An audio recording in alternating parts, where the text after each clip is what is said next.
Watchers, before we begin, I want to make this absolutely clear. The following broadcast contains public domain courtroom footage, commentary, and legal analysis.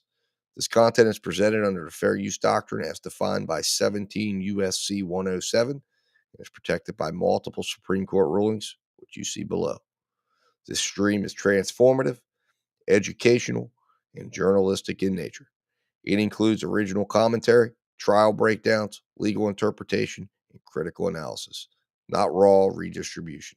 We do not claim ownership over any public domain footage, and all use is strictly within legal bounds. If you're watching this content, you're engaging in a protected, transformative experience, grounded in law, never in speculation. And if anyone has a problem with that, take it up with Campbell, Brady, Miranda, and Irvin. Remember, guys, justice always works better when we watch. So keep watching. See you in the courtroom.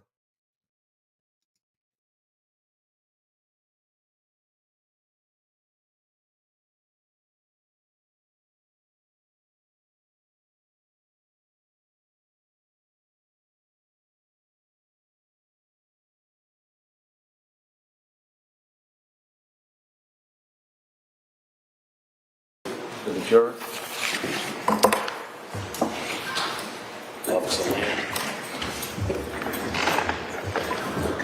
All set, you can line them up a bit. Oh, yeah. You can do it. Yeah, no, forget it.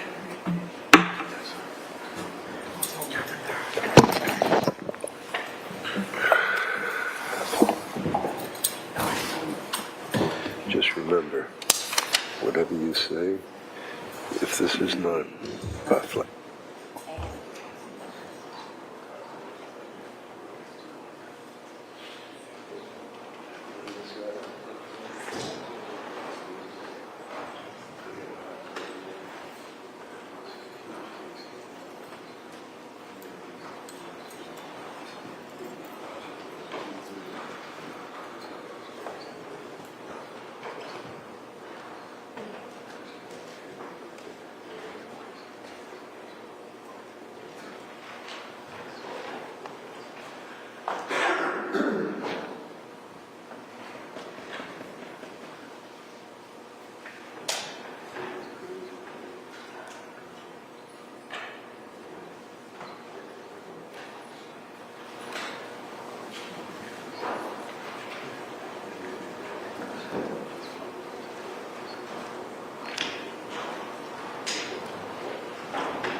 Court, all rise.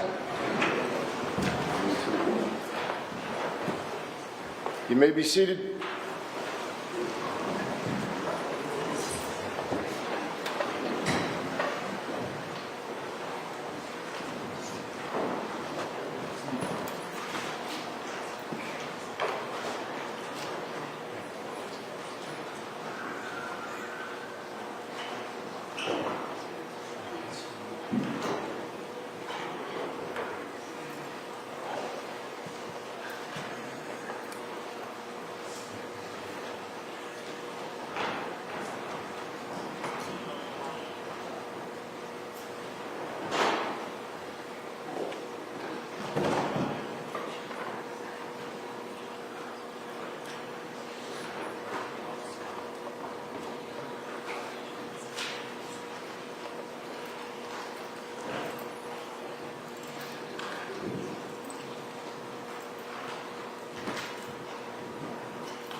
Mr. Reddington. Nope. Take it. It's like literally chicken scratch. I just said I'm going to bed. I can't read this. You can be seated.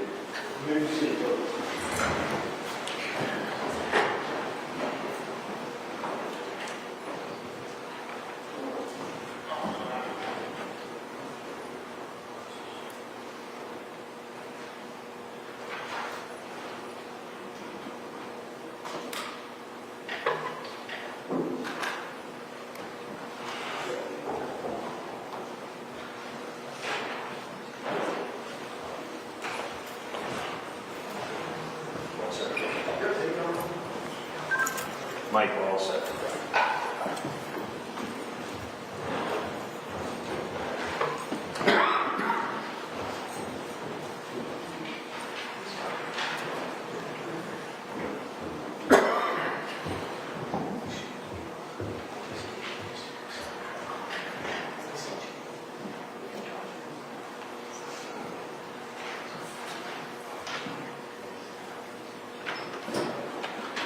All rise, please. Jurors entering.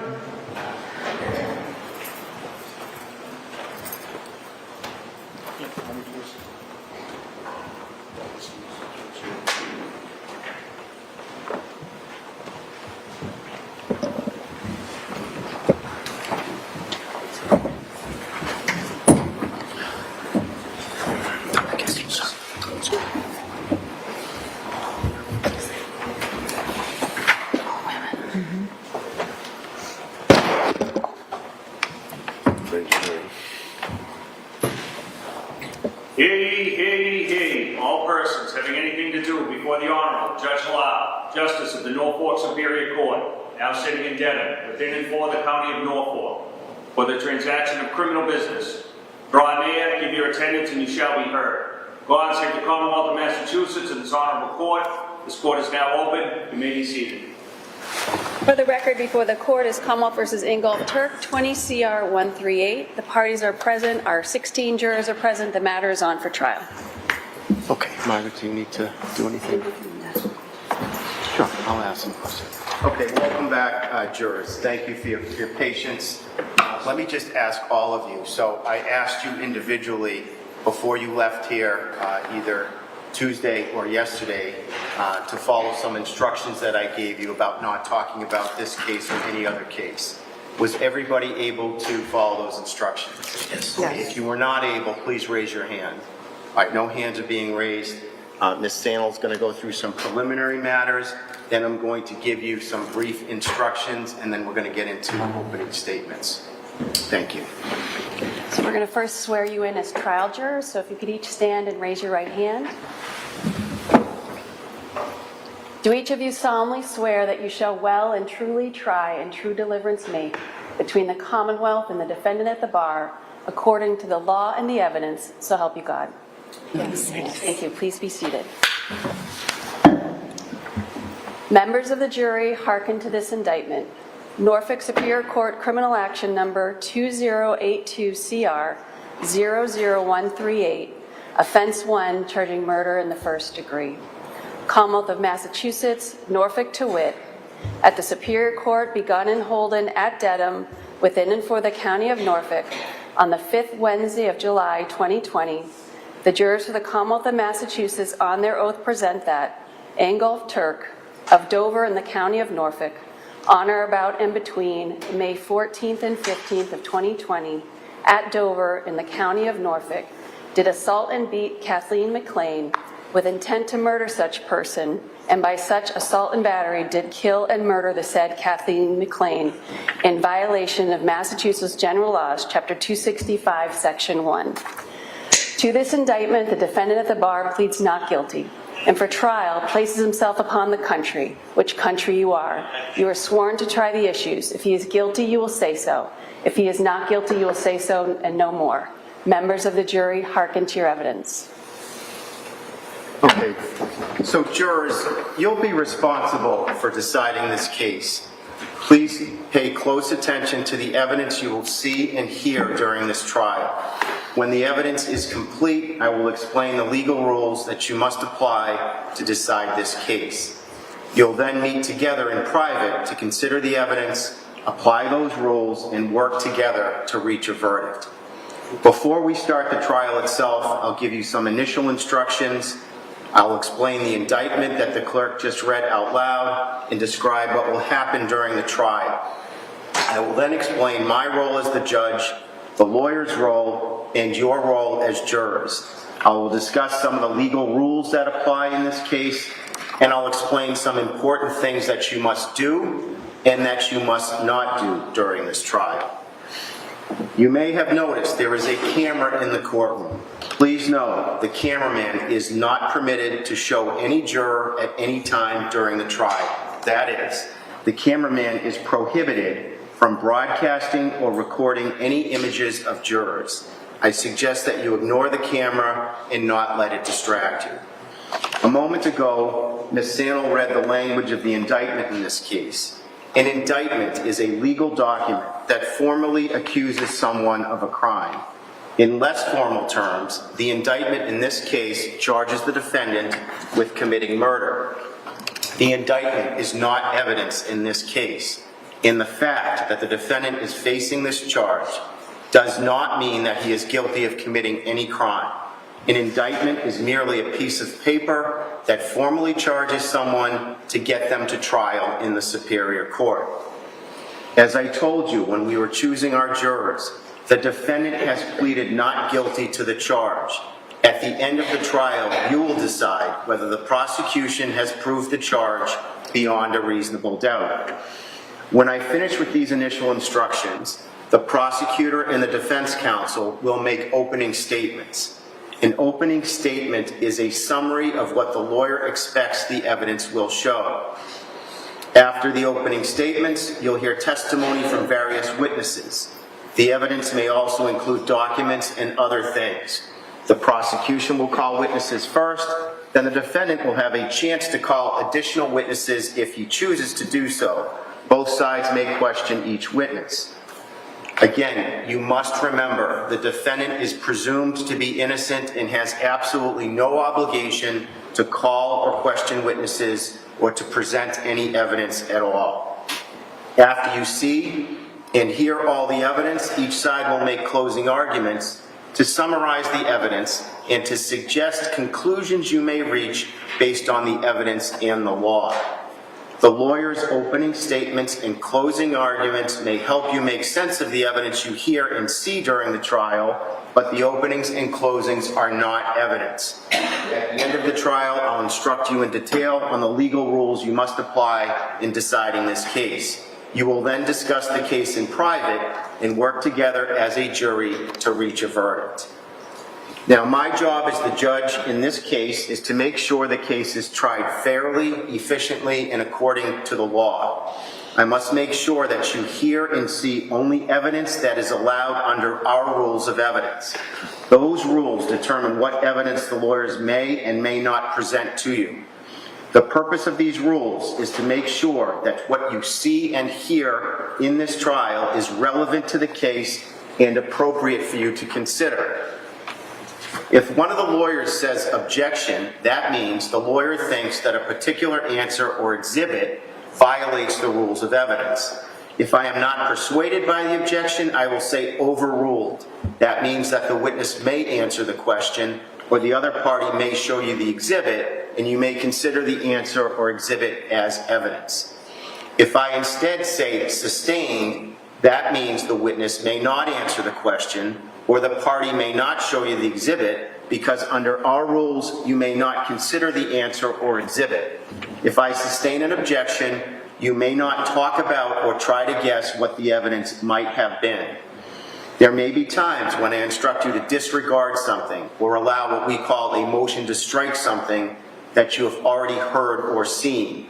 If that happens, that means that the testimony or exhibit I tell you to disregard or that I strike is not evidence and you may not consider it. As the judge in this case, I must also explain the law to you. At the end of the trial, I'll give you detailed instructions about the law you must follow in order to decide this case. I'll give you those instructions orally, and we'll also give you written copies to read while we work together to reach a verdict in this case. The lawyers have important roles in this trial. Their job is to bring to your attention the evidence and arguments that best supports their position. They may also object to evidence offered by the other side, as I just discussed with you. Please do not hold it against the lawyers if they make an objection. The lawyers have to let me know when there is a potential issue about whether you may see, hear, or consider something. You, as the jurors, have the most important role in this trial. After you've heard and seen all of the evidence, you will decide who and what to believe and whether the prosecution has proved that the defendant is guilty of the crime charged based on the legal principles that I will explain to you. You must decide this case based only on the evidence you see and hear during this trial and on my instructions and the law. You may not decide this case based on suspicion, guesswork, or speculation. The evidence consists of the testimony of witnesses, as you recall it, and any documents or other things that become exhibits. Other things you will see and hear during the trial are not evidence. For example, the attorney's opening statements and closing arguments are not evidence, and the questions the attorneys ask are not evidence either. A witness's answers are evidence, but a lawyer's questions are not.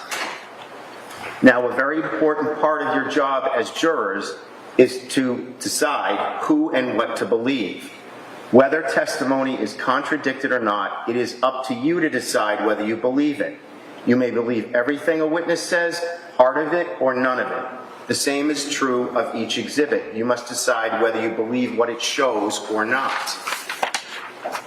I have no opinion about who or what you should believe or about how you should decide this case. So please don't take anything I say or do during the trial to suggest to you what to believe or how to decide this case. Now, our system of justice depends on judges like me and jurors like you being able and willing to make careful and fair decisions. All people deserve fair and equal treatment in our system of justice, regardless of their race, national origin, religion, or any other personal characteristic. You've agreed to be fair, and I'm sure that you want to be fair, but that's not always easy. Let me share a few strategies. Slow down. Do not rush any decision. Keep an open mind as you listen to the evidence. Also, as you listen to testimony about the people involved in this case, consider those people as individuals rather than as members of any particular group. All we ask is that you, individually and as a group, do your best to resolve this case based on the evidence and the law, without sympathy, bias, or prejudice, to the best of your ability as human beings. Now, there are certain legal rules that you must follow in this case. I'll discuss them in more detail at the end of the trial, but here are some key things you should know from the beginning. Now, as I told you during the jury selection process, every person who is accused of a crime is presumed to be innocent of that crime. The defendant is presumed innocent of the charge in this case. That means you must consider him to be innocent now and must still consider him to be innocent at the end of the trial unless the prosecution has proved, beyond a reasonable doubt, through evidence presented during the trial, that the defendant committed the crime charged. I'll explain what I mean by reasonable doubt in just a moment. The defendant does not have to do anything to convince you that he is innocent. He does not have to explain anything. He does not have to testify. He does not have to call or question witnesses or provide any evidence at all, because you must presume that he is innocent. Instead, it is up to the Commonwealth to prove the charge against the defendant beyond a reasonable doubt. This burden of proof never shifts to the defendant. At the end of the trial, after you've heard and seen all of the evidence, you'll deliberate with each other, meaning you will discuss the evidence and decide on your verdict. If you have a reasonable doubt about the defendant's guilt, then your verdict must be not guilty. You may find the defendant guilty of a charge only if all the deliberating jurors agree that the Commonwealth has proved the charge beyond a reasonable doubt. So the burden is on the Commonwealth to prove beyond a reasonable doubt that the defendant is guilty of the charge made against him. What is proof beyond a reasonable doubt? The term is often used and probably pretty well understood, though it is not easily defined. Proof beyond a reasonable doubt does not mean proof beyond all possible doubt, for everything in the lives of human beings is open to some possible or imaginary doubt. A charge is proved beyond a reasonable doubt if, after you've compared and considered all of the evidence, you have in your minds an abiding conviction to a moral certainty that the charge is true. When we refer to moral certainty, we mean the highest degree of certainty possible in matters relating to human affairs based solely on the evidence that has been put before you in this case. I told you that every person is presumed to be innocent until he or she is proved guilty, and that the burden of proof is on the prosecutor. If you evaluate all of the evidence and you still have a reasonable doubt remaining, the defendant is entitled to the benefit of that doubt and must be acquitted. It is not enough for the Commonwealth to establish a probability, even a strong probability, that the defendant is more likely to be guilty than not guilty. That is not enough. Instead, the evidence must convince you of the defendant's guilt to a reasonable and moral certainty, a certainty that convinces your understanding and satisfies your reason and judgment as jurors who are sworn to act conscientiously on the evidence. That is what we mean by proof beyond a reasonable doubt. As you heard, the defendant is charged with murder. I'll give you a full instruction on murder at the end of the trial. At the end of the trial, when you meet in private to deliberate, you'll have all the exhibits with you. We cannot provide you with transcripts of any witness's testimony, however, so you'll have to rely on your memory of what each witness tells you. You may take notes during the trial if you wish. Our court officers will give you a notebook or a notepad and a pen or a pencil. Some jurors find it helpful to take notes while listening to the evidence. It may help them to focus on the testimony and remember what the witnesses said. Some of you may not want to take notes, which is fine. Whether you take notes is entirely up to you. Whether you take notes or not, you need to pay close attention to each witness and what they say. In deciding who and what to believe, you should watch and listen to each witness carefully. Think about whether the witness seems believable, whether the witness's memory seems reliable, and anything else about how the witness testifies, and what the witness says that helps you decide whether and how much to believe the witness. When you deliberate at the end of the trial, remember that it is your memory that counts. Your notes may help jog your memory about what a witness said, but they are not a substitute for what you or the other jurors remember about the testimony. Do not assume that because you or another juror wrote something down, that it is more accurate than you or another juror's memory of what the witness actually said. Your notes are confidential. No one, including me, will read them. The court officers will collect your notebooks and pens at the end of each trial day and keep them safe until they are returned to you the next morning. When the trial is over, the court officer will destroy the notes. Now, if you have any trouble hearing or seeing during the trial, please raise your hand or let a court officer know, and we'll make any necessary adjustments. We generally take a morning recess at about 11 a.m., but if you need a break at any other time, just raise your hand or let a court officer know, and we'll take a break. Also, we want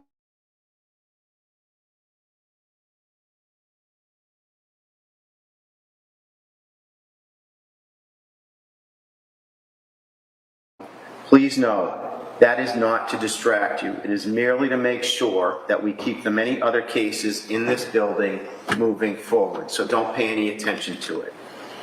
If you need to communicate with me during the trial, please let a court officer know or give the court officer a note to bring to me.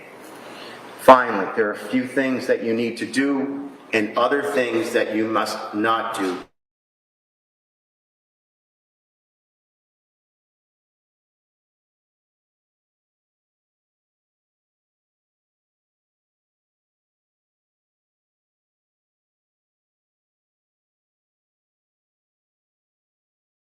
this case with other jurors until you start your formal deliberations at the end of the trial. This is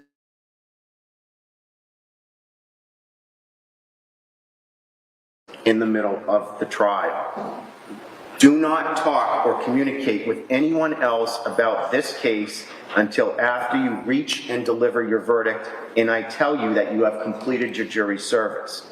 This is because you have to decide this case based solely on the evidence presented in this courtroom and must not consider other information or opinions.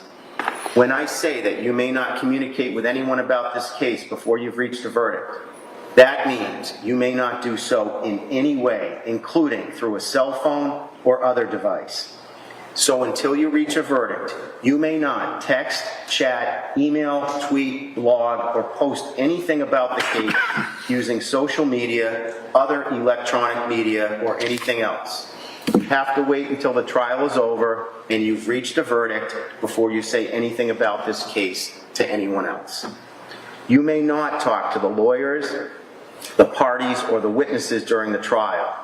If the attorneys or other trial participants see you and turn away, they are not being rude, they are simply following the rule that they may not speak with you during the trial.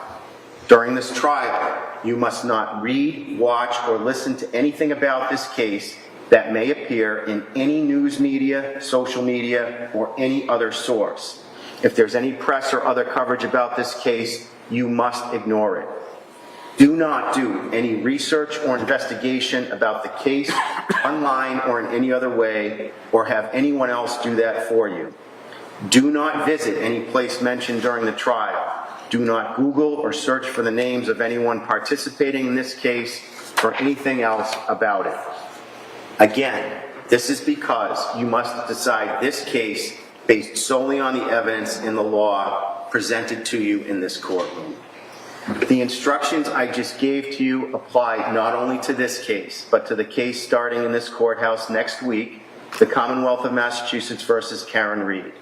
That case has absolutely nothing to do with your duty to determine the facts in this case, and please do not let it distract you in any way. Now, the rules that I explained are very important. I'm going to keep reminding you of them and ask you if you've been able to comply with them. If anything happens that seems to be inconsistent with these rules, please do not discuss it with your fellow jurors. Instead, let a court officer know, and I will speak with you privately. Now, I know that you will try this case according to the oath that you just took as jurors. When you took that oath, you promised that you would well and truly try the issues between the Commonwealth and the defendant according to the evidence and the law. If you follow that oath and approach this case with an open mind and make your decisions fairly and without prejudice or bias or sympathy for anyone, then you will arrive at a fair and a just verdict.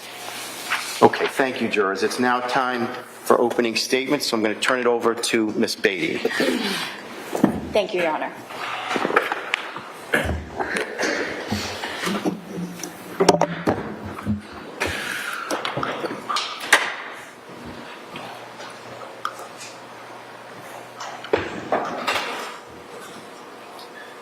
Kurt, I am sorry, brother, but she is a vindictive devil. I am really sorry, brother, but she manipulated us all. Love you, Harry. That's the text message that Kurt Fanninstill received when he woke up in the early morning hours of Friday, May 15th, 2020. Immediately distressed, Kurt contacted another friend of Katie and Harry, the defendant goes by Harry, as well as Ingolf, and shared the text message with her. Vanessa Pettigrew was also concerned, so she drove to Katie's home at 29 Valley Road in Dover to look for Katie. She called, she texted, no Katie. Vanessa knew that there was a court order that prohibited Dr. Tuerk from living at 29 Valley Road. And so then he was staying in a hotel. So she found the hotel in Dedham and she drove there. She found the 2 cars that the defendant and Katie shared parked outside. No Katie. She contacted family. She contacted friends. And I expect you will hear that Stephen Rocca, who is Katie's ex-husband and the father of her 3 children, contacted the hotel. The hotel called the Dedham police and asked them to do a well-being check. And when the Dedham police responded to the hotel, no Katie, but they found the defendant totally unresponsive, passed out in his bed. He had scratches on his body. There was knives. There was a liquor bottle. And he was transported to Norwood Hospital, where he remained unresponsive for many hours. So family and friends continued to search. Law enforcement searched in Dedham, Dover, Medfield.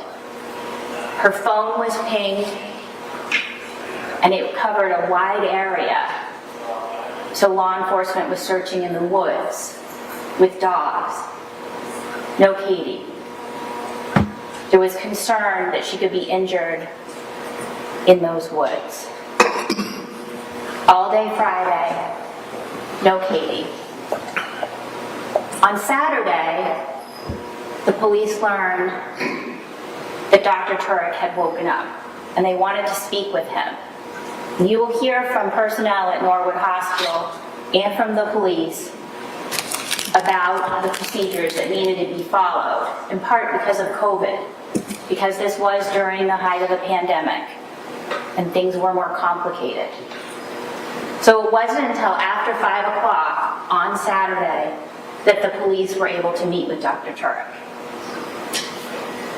And I expect that you will hear about the meeting that they had. That interview was recorded. It was an audio recording. I want to tell you that it is a little bit challenging to hear because in part everyone was wearing masks. But we will have a transcript that will help you and you will be able to listen to the interview. It's about 3 hours. And I expect that you will hear that Trooper Jeffrey Kutkowski and Detective Deborah Gonski from the Dedham Police met with Dr. Tuerk in the family waiting room at Norwood Hospital. That he agreed to speak with them, he was provided with his Miranda warnings. The interview was hours, but the police were polite, they were respectful, there was no yelling, and they gave him plenty of time to talk. And in the beginning of that interview, the defendant said he didn't know what happened. He didn't know where Katie was. And the police said, we're concerned, we need to find her. We think she might be in the woods. What can you tell us?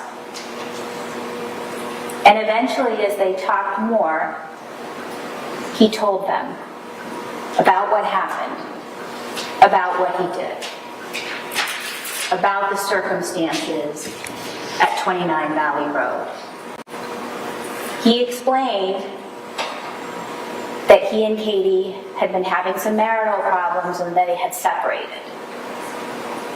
He told the police that she needlessly got a restraining order that meant that he had to leave 29 Valley Road.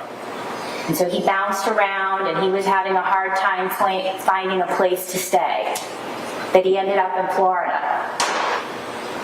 But that he and Katie had agreed to reconcile. He came back from Florida and they were going to work things out. And it was supposed to be a clean slate. Nothing from the past. And on Thursday, they had a nice day at 29 Valley Road. They had a nice dinner. All 3 kids were home. They played a game. And then after dinner, after some drinking, there was an argument. And Katie wouldn't let it go. She wouldn't let the past go. like she had agreed. And so he put his hands around her neck. And just as the police were going to ask what happened after he put his hands around her neck, Dr. Tuerk asked for a break. And I expect you will hear that Trooper Krakowski will say, yep, that's not a problem. We can do that. And so they took almost a 45-minute break.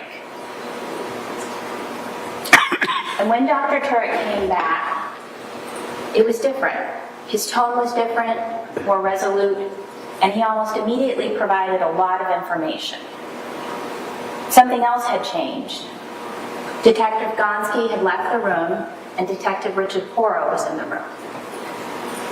And Dr. Tuerk told the two male police officers that he strangled his wife, that he knew he killed her, that he panicked after he knew she was dead, and he carried her body out of the house.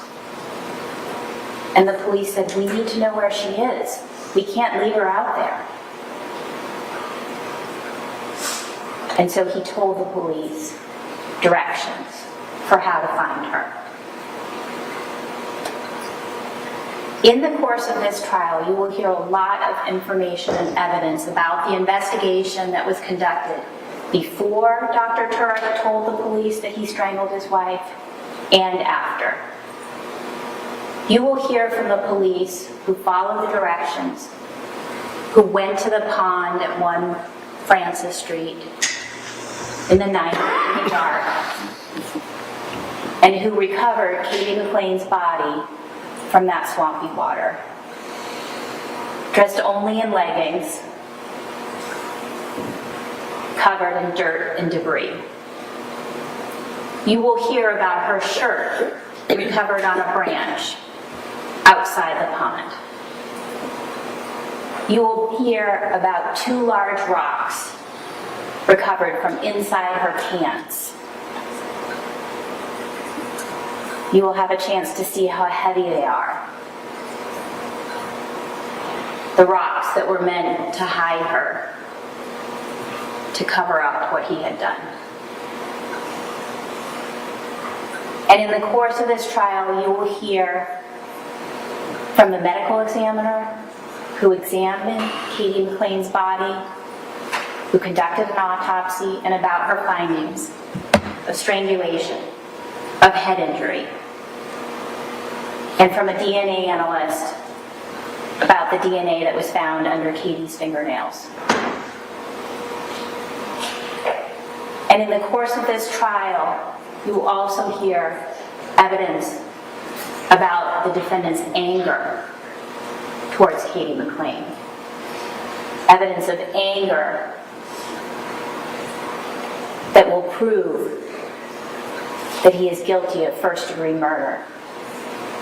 And at the end of this trial, we will return and we will ask you to consider all of the evidence and the law and find the defendant guilty of first-degree murder. Thank you. Thank you, Ms. Payton. Mr. Reddington? Yes, Your Honor, thank you. Madam Judge, I apologize.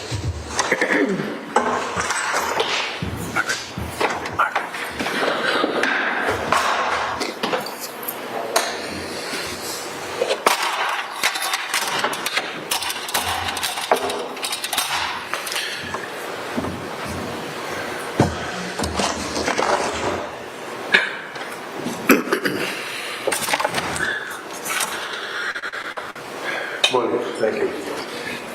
Jurors, a couple of things that you have to understand, and His Honor is the umpire in the case. He calls the balls, he calls the strikes, he allows objections, excludes things, allows things.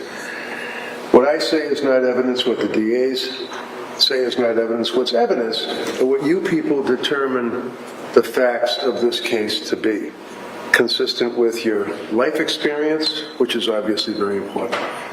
Because as a juror, you bring to this trial your life experience dealing with your friends, dealing with work, inferences that you can draw from evidence that you determine to be the facts. And as jurors, coming from all walks of life, you bring together that life experience and the ability to discuss, once the case is over, the evidence that has been presented, to determine whether or not the government has proven a case beyond a reasonable doubt, as His Honor instructed you what that definition of beyond a reasonable doubt means. And the high burden that is set on the government to say to a jury, this is not close, this is not more probable than not, this is not more likely than, it's beyond a reasonable doubt. And the only one that determines who is going to get charged with a crime in our society is the government. And when the government determines that they're going to charge somebody with a crime, they don't call you up and say, hey, we're thinking we're going to charge you with a crime. Do you have any input on that determination? They arrest you, and they determine, we're going to charge the person, I suggest to you, that the highest crime that is possible that can be proven beyond a reasonable doubt. In this case, first-degree murder. At the end of the trial, His Honor will tell you what the law is, and he'll explain to you that there are two theories, I suspect, of murder in the first degree: premeditated, malice aforethought, cruelty, and atrocity. He'll tell you about the factors that one can consider to determine whether or not an individual has killed another human being with cruelty and atrocity with the intent to kill and taking pleasure in the death of that person. His Honor will tell you about what's called second-degree murder. His Honor may tell you about what's called voluntary manslaughter, perhaps maybe even involuntary manslaughter. That depends on the evidence that goes in to this trial, and that's entirely up to the judge. And giving you the law is entirely up to the judge, not me.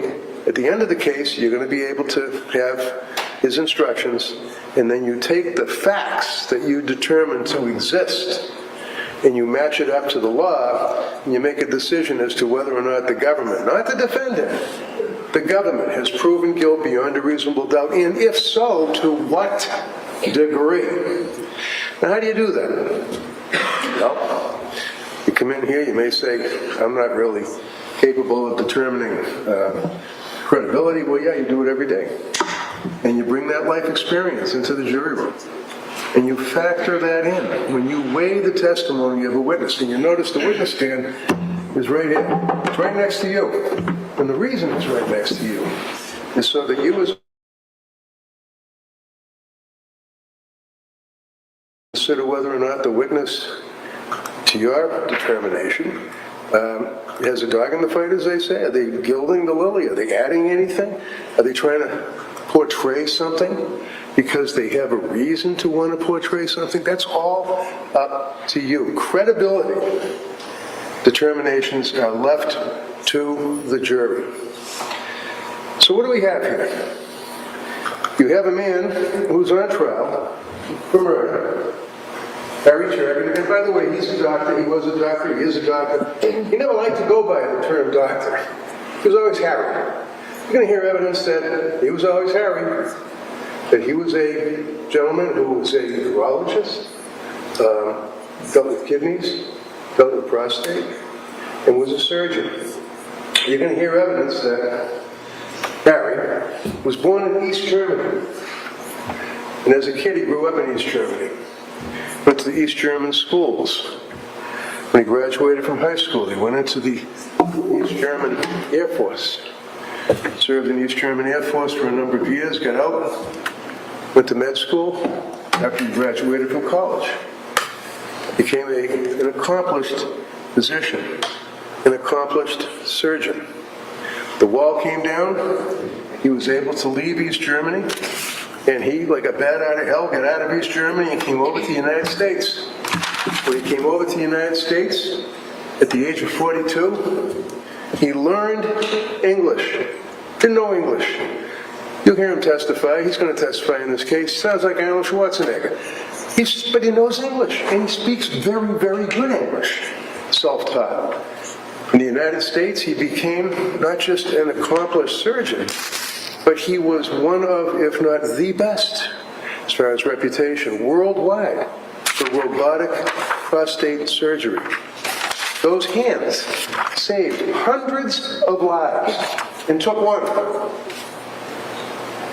And he knows it. Every day he wakes up, you'll hear evidence that he thinks of Katie. Nobody's happy with something like that. You live with it. But as human beings, and His Honor, I suspect, will instruct you that you look to the circumstances that surround the taking of a life. What was involved? What happened? Like if somebody's acting to protect themselves, or if somebody's acting out of hot blood, heat of passion, or if it's an accident even on certain cases. So when Harry comes over here to the United States, and he ended up meeting Kathleen McLean on Bumble, one of those websites. Nothing good ever comes from Bumble or Twitter or whatever those things are that you go on, and your dating websites, and nothing wrong with that. You meet people, hopefully you meet the right one, maybe, or you have fun. So you're going to hear evidence that both Katie and Harry went on this dating website. He's living by himself. He's living life large. She's been married twice before. No judgment there. He was married twice before. So now he's living in Dover. And as he's living in Dover, and by the way, you're going to see a timeline. And here's the timeline that I think is somewhat relevant. You're going to see that in November of 17, Harry and Kathleen meet online. Like most of us, they date, they have fun, they end up feeling that they have feelings for each other. March 18. 4 months later, she moves into his house. His house, you heard the government indicate her house. Well, it's her house now, or was her house, and you'll hear evidence of that. So the house was in Dover, Massachusetts. You're going to hear evidence that Harry had occasion to work on that house. It was a very nice house. Here's the house in Dover. Here's a photograph of the backyard that he worked on, the pool, the cabana, the waterfall, outside TV. You're going to see evidence of the interior of the house. Beautiful home, downstairs, huge exercise gym, huge movie theater with the movie you can watch, office space. Because in March of 18, 5 months later, Kathleen McLean and her 3 children, with Dad, Steve Roca, her 3 children move into the house, and they're living together. He's working, he's going to Boston. And as I say, he didn't like to be Dr. Tuerk. He didn't like to be referred to in any type of appellations. What he preferred was his lifestyle, which involved his Harley Davidson ×2. He was lucky enough to have 2 Harleys. And what he used to do is he used to go and do his surgery, and he never was one to want to wear, the garb with the round thing on the head and all that. He hated that stuff. He wasn't Dr. Tuerk, he was Harry. Everybody knew him. Everybody loved him. He would walk into work, and that was his attire. Harley Davidson getup. Underneath his surgical, he'd have Harley Davidson shirt. He became of such repute with St. Elizabeth. They were owned by that medical corporation. I forget. They own all the hospitals that they crashed. But in any event, he was the chief of urology. And he was such a star for them that there were billboards over the expressway in Boston. This is the guy living by himself. With his 2 motorcycles, his beautiful house, runs into Kathleen McLean. In December of 19, now we're talking, March of 18, to December of 19, They get married. Drunk. He had a exposition that he had to do in Las Vegas. So they went to Las Vegas. He took her. They had a good time. Well, he's in Las Vegas and they were both intoxicated. They ended up going through the fast lane, the drive-through weddings, and ended up being able, this is not them, this is an ad, but to sit inside the pink Elvis Cadillac. Drunk in the drive-through wedding in December 19. January of 20. January of 20. Harry meets with a divorce lawyer. A woman here from Denver. Here, let's do it. What's a divorce? Doesn't want to be with Kathleen McLean after the 5 months or so. Doesn't want to be married. She sends him an email. She says at the end of the month, thank you for the retainer, the money that you paid her, to divorce Kathleen McLean. You can hear evidence that Kathleen McLean constantly went on his cell phone, constantly looking for whether or not he's on Bumble and Jumble or whatever it is, or whether or not he's flirting, or whether or not he's sexting, or whether or not he's having affairs, or whether or not he's cheating. There's a huge portion of it. 2 days after, a letter was written by the attorney confirming the divorce retainer had been received and there was going to be a divorce. She went to court, she got a restraining order against him. Threw him out of his own home, ordered by the court because she got a restraining order. Then she filed for divorce. So now at this point, he's in a situation where he's out. Where's he going to go? He calls a friend, Charlie Lax. Charlie's a nice guy, lets him stay at his house for a period of time, but how long are you going to be able to do that? So Charlie has him leave. You're going to hear evidence that after he left Charlie Lax's house, he ended up going, his counsel kind of blithely says, well, he went off to Florida. He didn't just go off to Florida. He had nowhere to live, literally. He ended up almost homeless. The time came, and remember that horrific time when the pandemic struck all of us. It was an international event. He was in Germany prior to that because he had a job. His life was changing. He was going to Germany. He was going to be a physician in Germany. He already had a job with a university. His life was on a much better track. You're going to hear evidence that there's discussion about, well, you know, the Roca kids, they like Dover, they like the schools, they like the programs. Katie didn't want to move the kids. He didn't care. Fine. Sell the house in June when the kids are done in school. He didn't care. He was out of there. She knew it. As the pandemic got worse, at his age, being a physician, obviously, all of us, I suppose, at that point were concerned. He was worried about dying. Not an unusual thing that he was worried about at the height of that pandemic, and the fear that took him by overwhelming emotion. He ended up consulting his doctor, had medication, and again, had nowhere to go. Would knock on the door, would say to a friend, can I stay with you?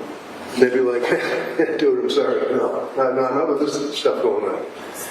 You're going to hear evidence from one of the government's witnesses who was a friend for a long time of Katie McLean, in 2015, I believe. Vanessa Pettigrew. Talked to her every day. There were 12,000 pages of texts that they sent back and forth to each other every day. Talking about what's going on in their life, talking about, whether or not, what type of fingernail polish, what type of shoes, what type of dresses. Is this trashy? Does this look good? I think it looks nice. And by the way, let's go to dinner. We're going to drink. Are you drunk? Are you okay? How's your alcohol problem? On and on and on. Meanwhile, he's reaching out to his best friend, Kurt Pfannenstein, German guy. He reaches out to Kurt. And I stay with you. You're going to see because he texted a text that he received from Harry to Vanessa Pettigrew. So you've got Kate McLean, you've got the two planets rolling around, Kurt and Vanessa. So Harry reaches out to Kurt and says, please, can I stay with you? I need safety. I have to stay somewhere to be safe. Chris says, no, I don't think so. I can't do that. But he sent that to Vanessa, and the two of them said, it's too bad. He had a lawyer, good lawyer, real good guy. John Hoffman was representing him. John was dealing with her lawyer. And John would send, you'll see the emails, he'd send letters in the course of the negotiations. Can he please stay in the basement? It's his house. Can he stay in the basement? Put a lock on the door. And you'll see text between Kate McLean and Vanessa about Harry wants to stay in the basement, LOL. That's Harry wants to stay in the basement. He's not. It's not her house. His house. But he now has to find a place to stay. Stays in Boston, one little bedroom with a friend. And the friend, board of trustees, you can hear evidence, wanted him out because of the pandemic. He went to Florida. In Florida, he stayed in a rusty, nasty trailer that a friend Bob Ingham let him stay in until Bob sold the trailer. In the interim, there were negotiations about reconciliation. And the negotiations basically were pretty simple. Kate McLean, who I submit you're going to hear, had a little house in Sudbury with a flooded basement and a lot of problems to it, but a $400,000 house that was underwater, that was being foreclosed on, that ultimately got sold pre-foreclosure. Now she's living in that house in Dover. So she wanted on the deed. She wanted on the deed, and she wanted a post-up. She wanted him to sign something that would give her half ownership in the property, and that's where David Keighton comes in. David Keighton, you'll hear from Zoom, was an attorney and a friend of Kate McLean's, and he talked every day, as many of her friends want to do, would talk sexting to her. At one point, getting somewhat descriptive about various sex acts and talking about the property. And he prepares the deed and she records the deed. He records the deed and she says, by the way, if he dies, do I get everything? So as time goes by, in the interest of reconciliation, he signs a deed. Signs it and puts her on the property. She owns half that property. Look at the date. 29th of April, 2020. Signed a post-up agreement, giving her $100,000, paying the lawyer's fees. You're going to see text messages between Vanessa, his best friend Kurt. You're going to see text messages with Kurt, that while Kurt was talking to him about trying to mediate between Katie McLean and Harry and trying to get things to work out, that he was sexting her, and she's responding. Ultimately, he's sending her what's referred to in the vernacular as dick pics, and she's sending him pictures of her breasts while she's in a bathtub. And this guy's going to be right up here on that witness stand. Can't wait. That's his best friend, Kurt. So as time goes by, Harry now comes back to Massachusetts, has nerve problems in his leg, and needs help. Roca, by the way, was persona non grata with Katie, ends up together, the two of them, pick up Harry, bring him to Devon, stays in a hotel. While he's in the hotel, Katie is with him getting water, food, things of that nature. He has a restraining order. It says, don't worry about the restraining order. Come on back home, because he signed the deed. Come on back home, we're going to be a family again. She files documents with an attorney. You're going to hear from Mike Thaler, who's an attorney here in Dedham, filing dismissing restraining orders. Life is good. Harry's going to come back home. They have that nice night the DA was talking about. They're playing a board game with the kids. They're drinking. They're having martinis. Then they have whiskey. Then they have an argument. Then they go upstairs to the bedroom. That's where they go upstairs, and the DA says that he, with his anger, decided that he was going to murder her. Well, that's a good life choice, huh? No, what actually happened, and you'll see the evidence is pretty clear, that what happens is they're in the bedroom, and they're arguing. And she's talking about the other men. She's got hundreds of guys after her on these websites. And do you think I really loved you? Do you think I really loved you? I'm calling the police tomorrow. You're getting out of here. They got in the course of an argument. She had a rocks glass in her hand. She had her cell phone in the other hand. He got on his knees. He said, Katie, please don't. She smashed the rocks glass off his head, the right side of his head, not the left side like the police think.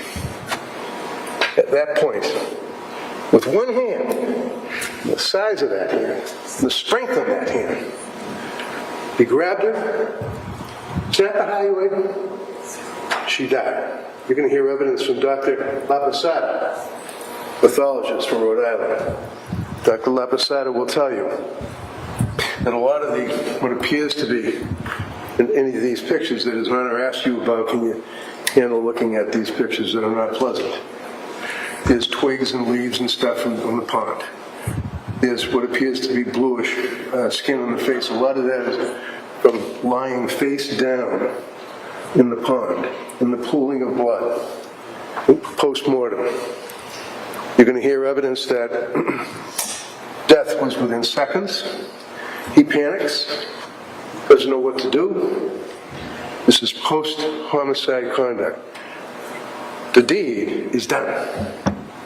What's for you to determine is, can the government show you and prove to you beyond a reasonable doubt that this was not killing in hot blood or heat of passion, second conduct, as opposed to premeditated malice of forethought and cruelty and atrocity. Putting someone in a pond, this is called fright or flight. Bad move. Should have called 911. Nevertheless, it was a panicked move. You're going to see that when he was in the hospital, you're going to see that he was passed out. He had a 226 blood alcohol level. District Attorney will talk to you about his statements to the police in the course of that questioning, almost as if, he's writing a presidential speech and has all of his wits about it. This is what he looked like when the police first went into the hospital. That's what he looked like. He was passed out. He was coming out of it. Medication, significantly intoxicated.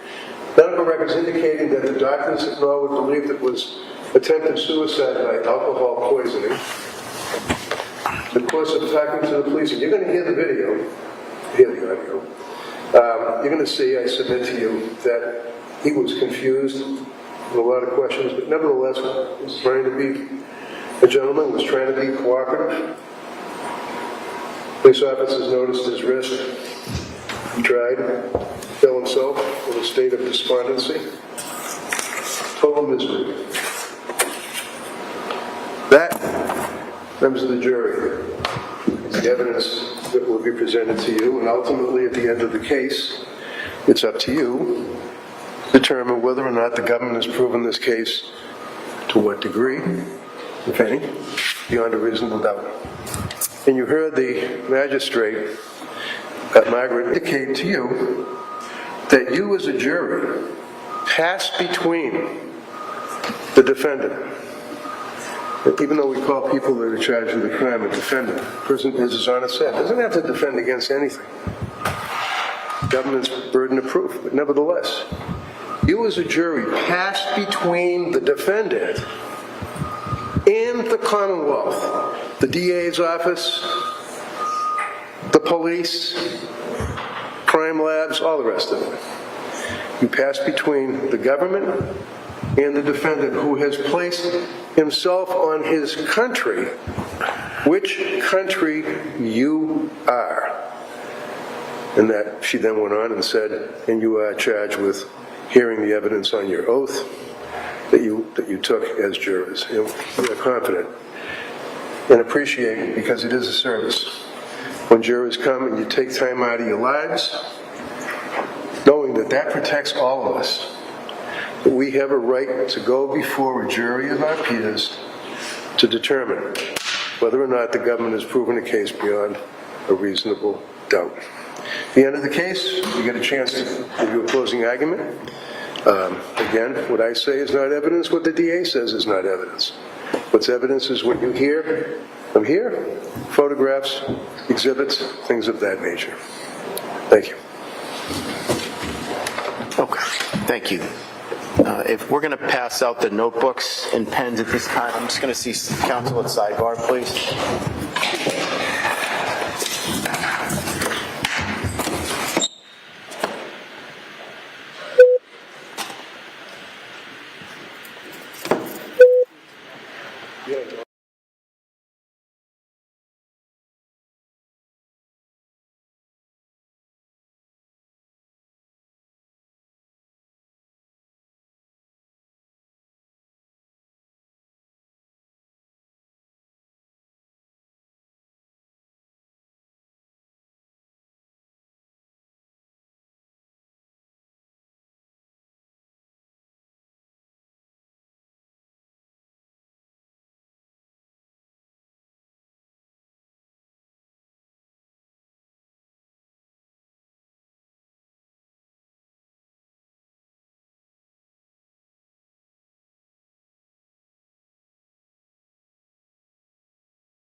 One soundly swear that the testimony you shall give to the court and the jury in the matter now pending shall be the truth, the whole truth, and nothing but the truth, so help you God. I do. Good morning. Thank you. There you go. Your Honor, may I inquire? May. Thank you. Good morning. Good morning. Could you please state your full name, spelling your last name for the record? Vanessa Irene Pettigrew. Could you please, oh, I'm sorry. TTIGREW. What is your date of birth? 7/15/1983. Do you work? I do. What do you do for work? I'm a quality improvement specialist. What does that entail? I do quality improvement projects for hospitals, for community health centers, and for community members. Where do you live? I live in Wellesley, Massachusetts. Are you familiar with Kathleen McLean? Yes, I am. Did she also go by Katie? Yes. When did you meet Katie? I met Katie in 2015, and prior to that, I had met her on an informal basis. How did you meet her in 2015? I became a client of hers. I was referred to her from a friend. So when you say a client, what do you mean? She's a Reiki practitioner. Could you please explain to us what a Reiki practitioner is? Yes, I'm actually also a Reiki practitioner, and I studied 2 other different modalities as well. And it's an energy therapy that helps people with wellness. It helps them with calming and overall sense of great well-being. It's a modality that has been proven in studies to show to be effective in PubMed, and it's readily researchable now. So when you met Katie in 2015, she was practicing Reiki? Yes, she was. Where was she doing that? She was doing that in her practice in Marlborough, her office. Did Katie have any children when you met her? Yes, Katie has 3 children. So I guess I should back up a little bit. You met Katie when you were a client of hers while she was doing Reiki. Yes. Did your relationship continue outside of Reiki? Yes, I actually had maybe 1 or 2 sessions with her, and then I felt comfortable from there on taking things on my own, and we became really good friends and actually sort of an apprentice at one point. So we had a very close relationship. Okay. And you said when you met Katie, she had 3 children? Yes. Was she married at the time that you met her? Yes, she was married at the time I met her. Who was she married to? She was married to Chris Foley. Is Chris Foley the father of her children? No. Who is? That is Stephen Rocca. And where was she living when she was married to Chris Foley? She was living in Sudbury. Did her children live with her? Yes, they did. At some point, did she divorce Chris Foley? Yes, she did. Where did she live after that? She lived in Sudbury in her own home. Who did she live with? She lived with her 3 children. And are you familiar with Ingolf Tuerk? Yes, I am. How did you meet him? I met Harry through Katie around November. So you said Harry. Is that how you knew him? Yes, his nickname was Harry. Okay. And you said that you met Harry through Katie, is that right? That's right. Had you been friends with Katie when she met Mr. Tuerk? Can you repeat that? So you had been friends with Katie when she met Mr. Tuerk, is that right? I was friends with Katie much prior to meeting Mr. Tuerk, that's right. How did they meet, if you know? They met through online dating. And do you see Mr. Tuerk in the courtroom? Yes, I do. Could you please identify him by an article of clothing? Yes, he's wearing a blue tie. Your Honor, could the record please reflect identification? Yes. Yeah. How often did you communicate with Katie during your friendship with her? Katie and I talked almost every day by text and by phone. How often would you see her physically? We got to be pretty close. We would see each other on weekends pretty often. How much time did you spend with Katie and the defendant when they were together? The same amount of time. It was nice. We watched football games together. We had really great cookouts and times together as friends. How often do you think that you spent time with the two of them together? At least a couple times a month. Would you speak with the defendant separately from Katie? I would, yes. How often would you say? Less. Our relationship was a little bit different. Katie and I were very close on multiple different ways. Harry and I became colleagues, and so we would talk mostly about work. So can we talk a little bit about that? How did you and Harry become colleagues?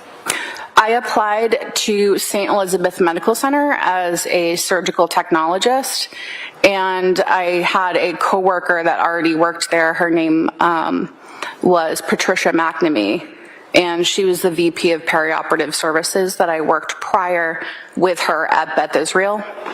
And so I applied there. I let Harry know I applied, and that's how the position started. Why did you let Harry know when you applied to St. Elizabeth's? Harry was a surgeon there. And do you know in what field? Yes, he was the chief of urology. When did you? The surgery department. Oh, thank you. When did you get your job at St. Elizabeth's? It was around 2018 that I recall. Would you see Harry during your work shifts? I saw him almost daily, if not face-to-face. I saw him working. He worked almost 4 days a week in surgery. And I was in the OR with him on occasion.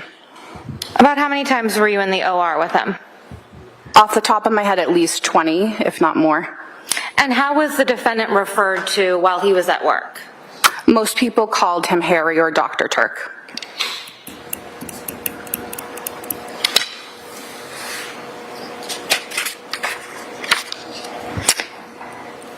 You stated that Katie was living in Sudbury after she had divorced Chris Foley.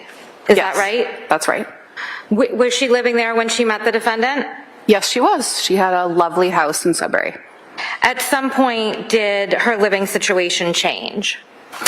Yes, she decided to move in with Ingolf Tuerk. Where was that? In Dover, Massachusetts, on 26 Valley Road. You said 26 Valley Road? 29 Valley Road. Sorry, Thank you. Excuse me. And who was living in the house at that time when Katie moved in? When Katie moved in, Harry had his 2 children, and also Katie's children moved in as well. Were the defendant's children living in the house full-time? Part-time. Their mother lived in Dover as well. I'm sorry, could you just repeat that? The children that Harry had, mother lived in Dover as well. So there was shared custody between the defendant's children, is that right? Yes. Okay. When Katie moved into the defendant's home at 29 Valley Road, what was the status of their relationship? Were they married? When they moved in? Yes. They were dating with the idea of getting engaged. Did they get married?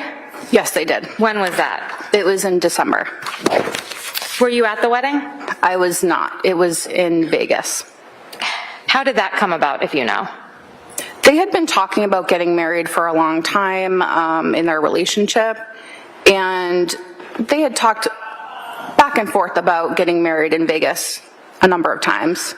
So on this occasion, it was just kind of a surprise for the family and all of us that they got married in Vegas. And, you know, the kids got along really well, so it made sense at the time.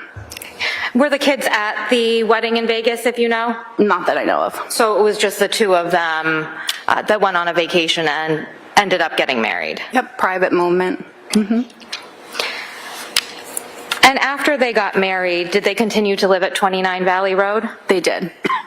Turning your attention to February 3rd of 2020, did Katie obtain a 209A restraining order against the defendant? Yes, she did. As a condition of that restraining order, did the defendant have to leave 29 Valley Road? Yes, he did. Where did he go, if you know? He went to first a colleague, a friend, Charles Lax. He went to another place in Dover, and then he eventually, I think, went to Florida to live with Bob from Stewart. He had a camper in Florida that he was staying in. How often were you communicating with Katie at that point? Pretty much daily. How would you communicate with her? Mostly by text and also by phone. What types of things would you and Katie talk about? We would talk about her day-to-day, you know, the weather. We would talk about COVID, because it was COVID at the time. We would talk about anything and everything, fashion, nails, literally everything that a friend would talk to a good friend about, her family, her kids. I feel like I knew the kids myself very well. She would send me videos of the kids. Would you talk about your relationships? Yes. And in February 3rd, or around February of 2020, after the defendant had moved out of the house, were they taking steps towards divorce, if you know? They were, yes. At some point in April of 2020, did that change? Yes, there was a change. Harry had sent an email through his lawyer to reconcile. And was Katie considering that? She was going back and forth. She was uncertain, but conflicted. She had to weigh the pros and cons. She was very concerned about her children having a normal, stable life. She wanted the best for her kids. That's all she wanted.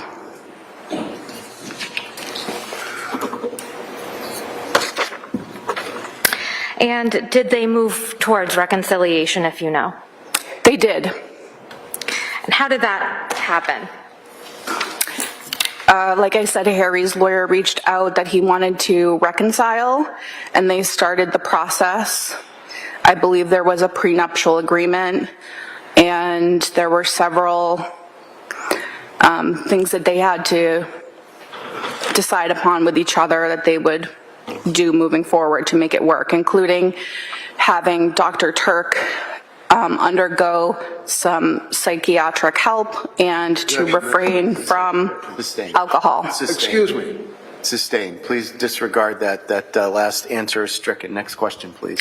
So when they began reconciliation or talking about reconciliation, where was Katie and her children living at that time? Katie and her children were living in Dover. And where was the defendant living? He was living in a hotel in Dedham. Prior to coming to the hotel in Dedham, where was he living, if you know? As far as I know, he was living in Florida, and he had come up from that trip by car. Did he drive himself, if you know? Katie helped him. And how is that? He had some back pain, and he felt like he couldn't do the drive alone. So she, out of the kindness of her heart, obviously wanted to help him. And she drove to meet him halfway, and I believe Mr. Rocca also went as well to help make the transition of cars. Mr. Rocca being the children's father, is that right? That's right. Okay. When the defendant came back from Florida and was staying in the hotel in Dedham, was Katie seeing him? Can you repeat that? When the defendant came back from Florida and was staying at that Dedham hotel, was Katie seeing him at that time? Yes, she would bring him food. It was COVID. It was very difficult to get supplies and food, and she would supply him with his dinners or something to eat. Was him coming to Dedham just another step in reconciliation? Yeah, it was a way to safely try things out and to, maintain the relationship. Turning your attention to May 15th of 2020, do you remember that day? Yes, I do. What happened? I received a text message from our friend Kurt. What's Kurt's last name? Fenesteel. And what was the text message that you received?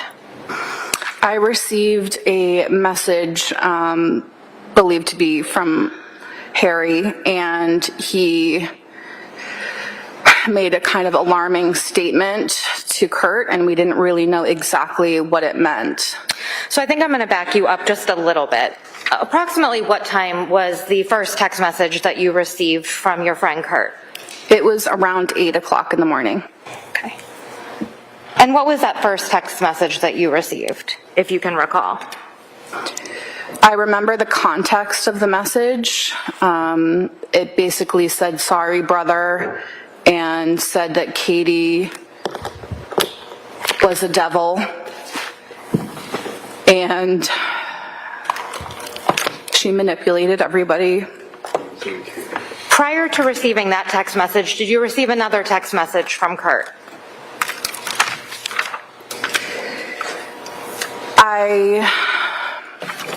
I'm not sure which text you'd be referring to. Is your memory exhausted as to the text messages that you first received from Kurt on May 15th of 2020? Yes. Okay. Would it be helpful to review your text messages? Sure. Thank you. Your Honor, these have been pre-marked as exhibits. Once I show the exhibit to the witness, may I display them on the screen? Yes, no objection, Thank Mr. you. Reddington? No, of course not, no. You may. And if you could just look at exhibit 147 to yourself and read it and let me know when your memory is refreshed, please.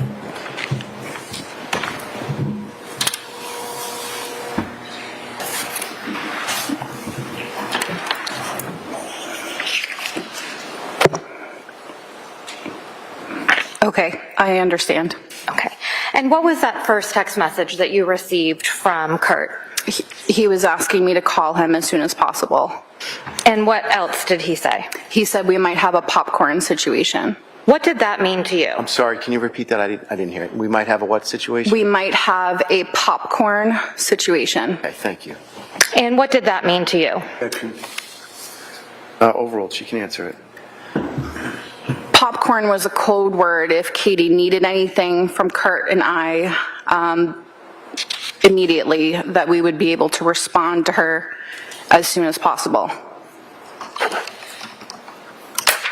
When you first got those two messages in the early morning hours of May 15th, how did you feel?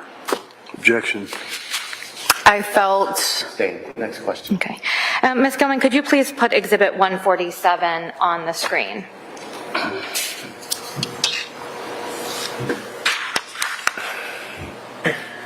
And if you could move up just a little bit. There's a bit of a glare. Could we possibly turn the lights down a little bit?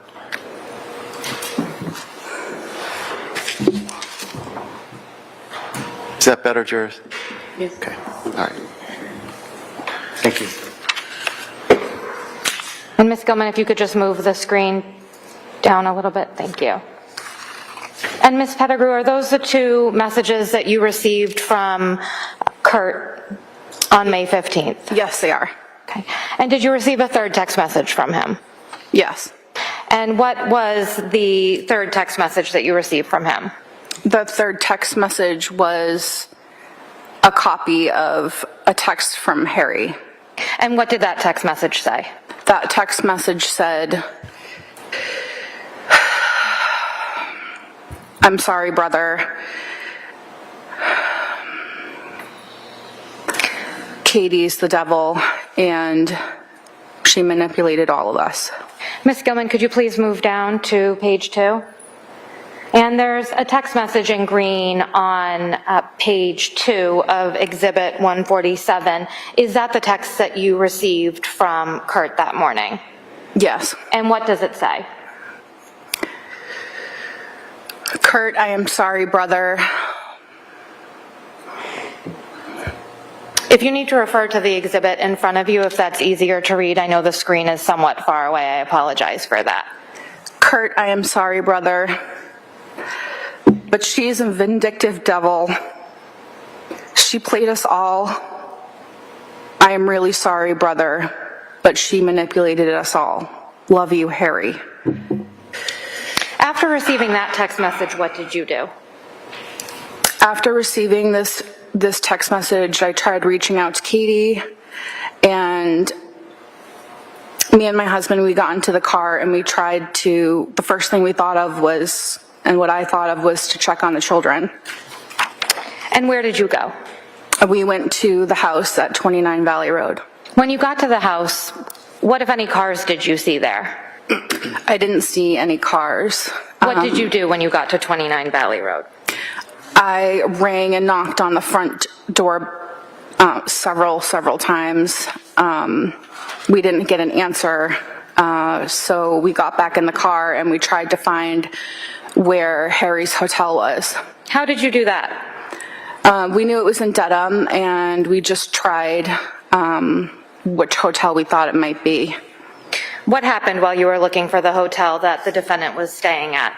I was able to see the two cars from the home at the hotel, and I knew that that was the right location. There was a Jeep and a Mercedes parked there.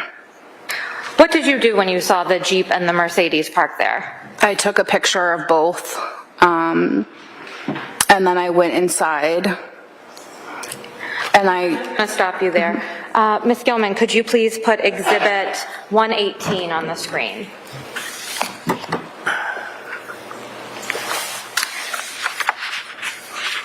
If you could just move, thank you very much. And looking at Exhibit 118, could you please describe what that is? that is the Jeep that they had.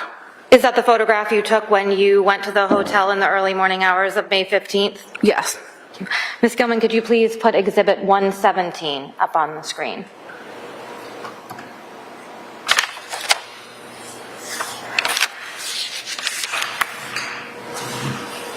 Thank you.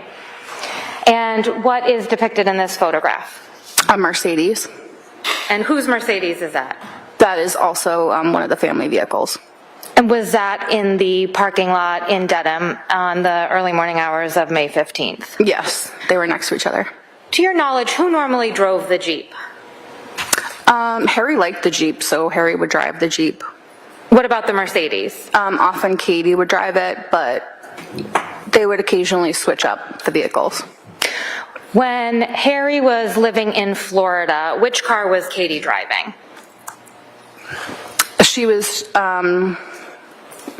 if you know. If you don't remember, that's fine. she was mostly driving the Jeep, but I don't recall which in particular. Thank you. So you stated that you found the hotel in Dedham when you found the vehicles in the parking lot, is that right? Yes. After you snapped those two pictures that we just saw, what did you do? I went in, and I'd like to remind everyone that it was COVID time, so it was a little bit awkward. When you say awkward, what do you mean? People weren't supposed to be talking to each other, like gathering or anything like that, so it was just an awkward time for everyone. So to be like looking for someone and trying to find someone, it was just a little bit awkward. So I went up to the clerk at the front desk, and I asked if they could ring the room of Harry Tuerk. And what happened then? They rang the room multiple times and nobody picked up, and I was very frustrated. I couldn't reach my friend because I thought she was in there because the car was there. So then I went back to the house at 29 Valley Road, and I tried to make sure the kids were okay again for a second time, and I went to the side door, the glass door this time. So you said that when you went to the hotel, you were sort of frustrated because you couldn't get in touch with your friend when they were ringing the room. Is that right? That's right. Which friend are you referring to? Katie. Were you trying to get in touch with her in any other way during this time period? Yeah, phone calls, text messages. It was not like her. I'm sorry, could you repeat that? It was not like her to not answer repeated texts or phone calls. And when you say phone calls, that would be to her cell phone, is that correct? That's right. Okay. So after you left the hotel when you could not find Katie, you said you returned to 29 Valley Road, is that right? I did. Then what happened? I knocked on the side door, which was glass, and that leads into the kitchen, and I saw Sam there. And Who's Sam? Sam is her son. Okay. And approximately how old was Sam at the time, if you know? I don't remember, maybe 13 around. Okay. And what happened when you found Sam in the kitchen? I think I startled him. I was frantically looking for his mom at that point. And I asked him for the phone number of his dad, and I also asked him if all the kids were in the house. And he said yes, they were upstairs. Did you see any of the other children at that time? I did not. They were upstairs, and my goal was to get the phone number for the dad and just make sure everybody was in the house. So you said that you entered the house through the side door and you were in the kitchen, is that right? Yes. Did you go in any other rooms in the house? I did not. Ms. Gilman, could you please place Exhibit 148 on the screen? And what is depicted in Exhibit 148? That is the house at 29 Valley Road. Your Honor, may I approach, please? Yes. I'm handing you a laser pointer. Okay. So you have to press this button. If you could please show the jury, you stated that you originally went to the front door. If you could just show us where the front door is located at 29 Valley Road. I don't know if it's reaching. It will, just move it around, thank you. This is the front door. Okay. And when you returned the second time after you had been to the hotel, you said that you went to the side door? If you could just show us where that side door is. The side door was over on this side. And that led directly into the kitchen? Yes. Is it in between, is the side door in between the garage and the house? It was in the back. It was in the back of the house. Like they had a patio and things like that in the back, and on the patio deck there was a sliding door that was glass. Okay, so if, Ms. Gilman, if you could place Exhibit 149. So this door that's in between the garage and the home, that's not the door that you went in? No, it wasn't. I did look through that door, but I went to the side door to meet Sam in the kitchen. When you went to the sliding glass door, did you have to go through a fence or a gate or anything like that? I don't remember if there's a gate that I went through, but I had to knock on the door because that was a locked door, and Sam opened it up. Thank you. So you stated that you spoke with Sam and you were able to get Mr. Roca's phone number, is that right? Yes. What did you do at that time? I had gone home, and I took a couple minutes to kind of gather myself and think about what to say to the father. And I told him that the kids were home alone, I couldn't find Katie, and I didn't know what was going on, but it would be a good idea to do a wellness check. And at that point, did your conversation with Stephen Roca end? I sent him the pictures of the two cars of where I thought they were, or where now I knew they were. And I had also, I think, sent the text from Kurt that made me more alarmed to think that they needed a wellness check. And at that point, did you stay at your home after you had alerted Mr. Roca to the situation? Yes, I did. I took a shower, and then I tried to kind of like look at places where Katie might have gone if she, just needed like some time by herself where she might be. At some point that evening of May 15th of 2020, did you go to the Dover police station? I did. Why did you do that? By that time, Stephen had called me and told me that something was going on with Harry, that he was being brought out by an ambulance, and he was like, what is going on?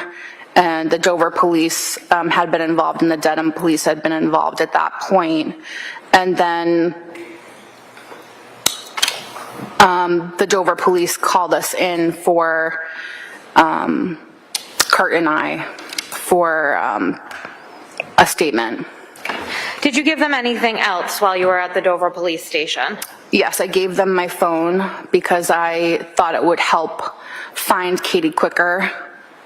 And did you consent to an extraction of your cell phone? I did. Was that done to the best of your knowledge? Yes. I have no further questions. Okay.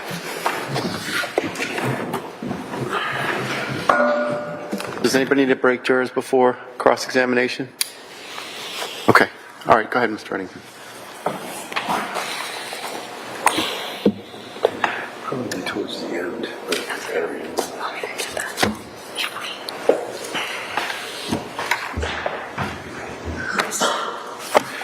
Would you agree with me that you and Ms. McLean communicated on a literally daily basis from 2014 to 15 up to 2020? Roughly daily, I mean, yes. And you'd agree with me that your communications on a daily basis were really pretty much consumed most of the day.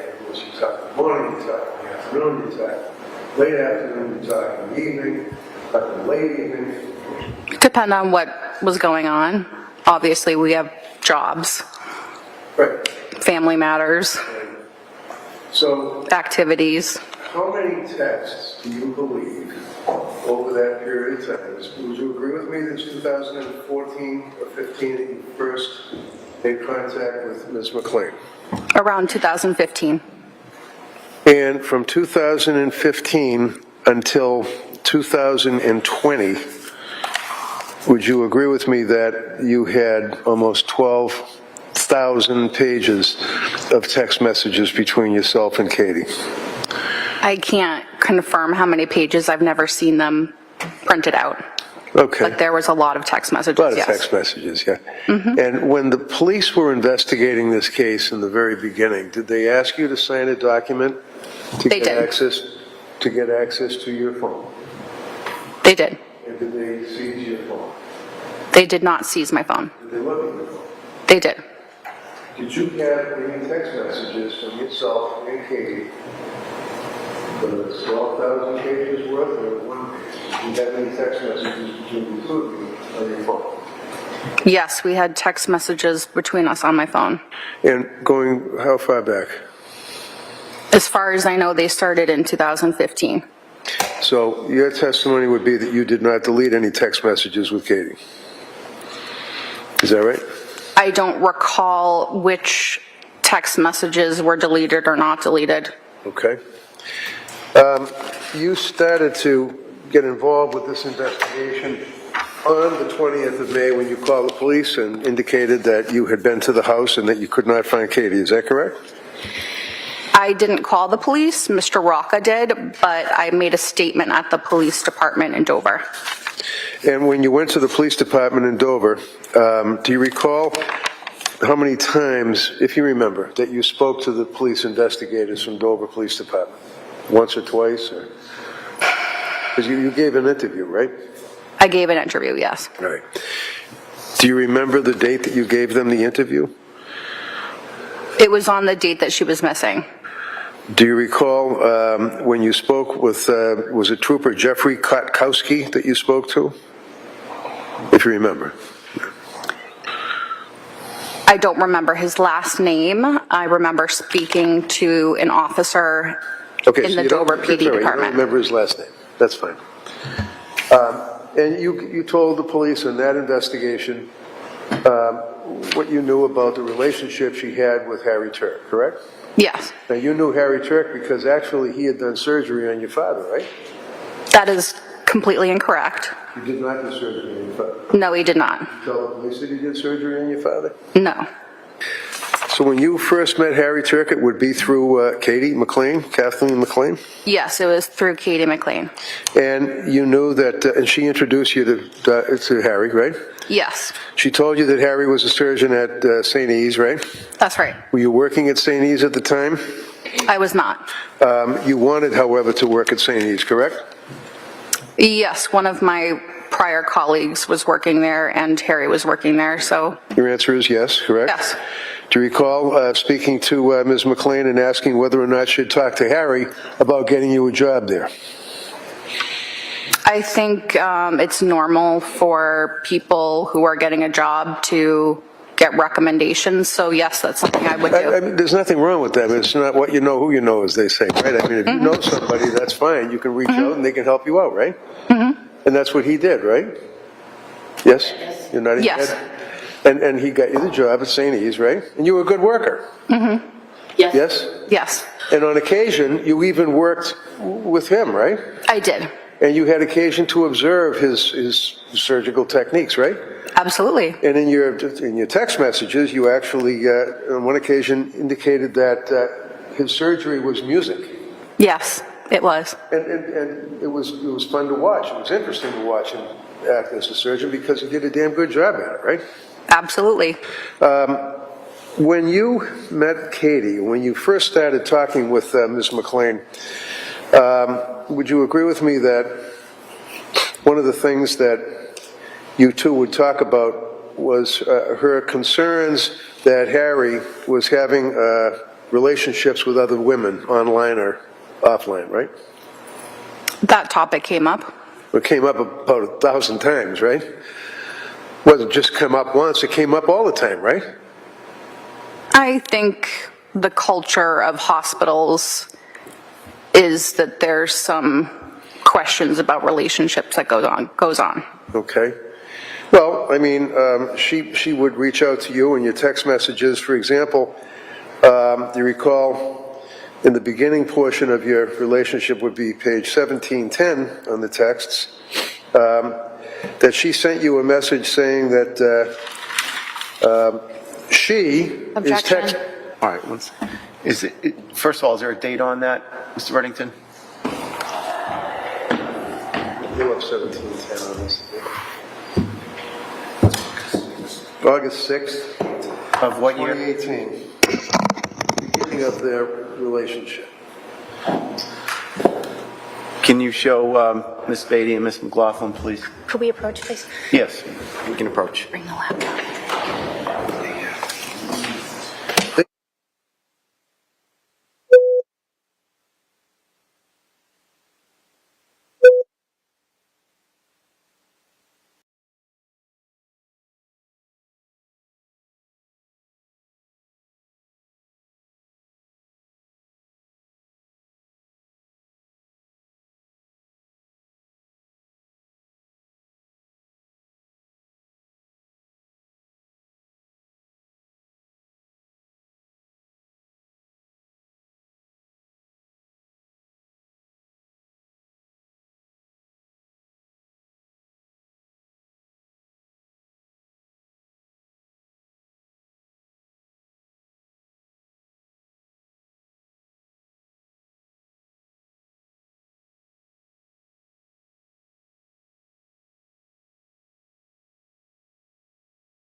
You're good?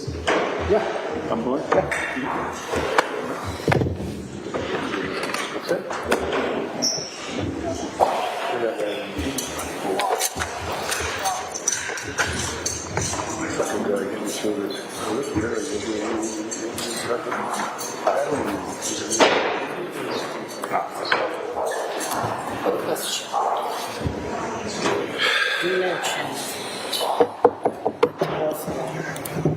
Hoffman. Show double FMEN.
Counsel, again, for a minute before the jurors come in, please.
So if we can get him on by 12:30, he'll be the next witness. If we can't, then we'll move to Mr. Fannin's but we need to talk about something before he starts to testify. But we're hopeful that we can finish this witness, then do Officer Wilcox. That's generally what people try to do in a trial, you know? I don't care as long as I get out what I want to get out.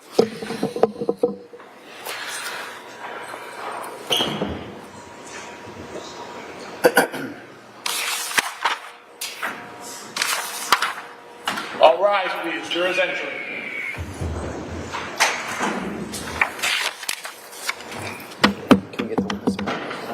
Can we bring the witness in?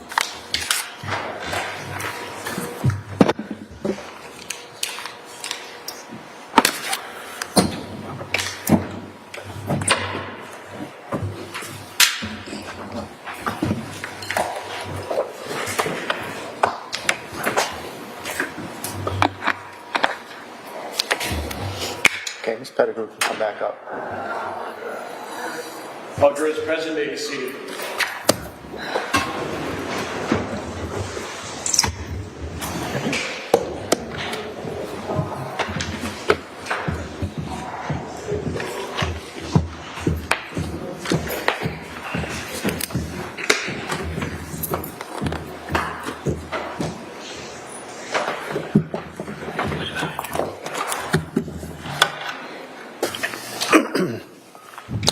All right, juror, I want to give you an instruction.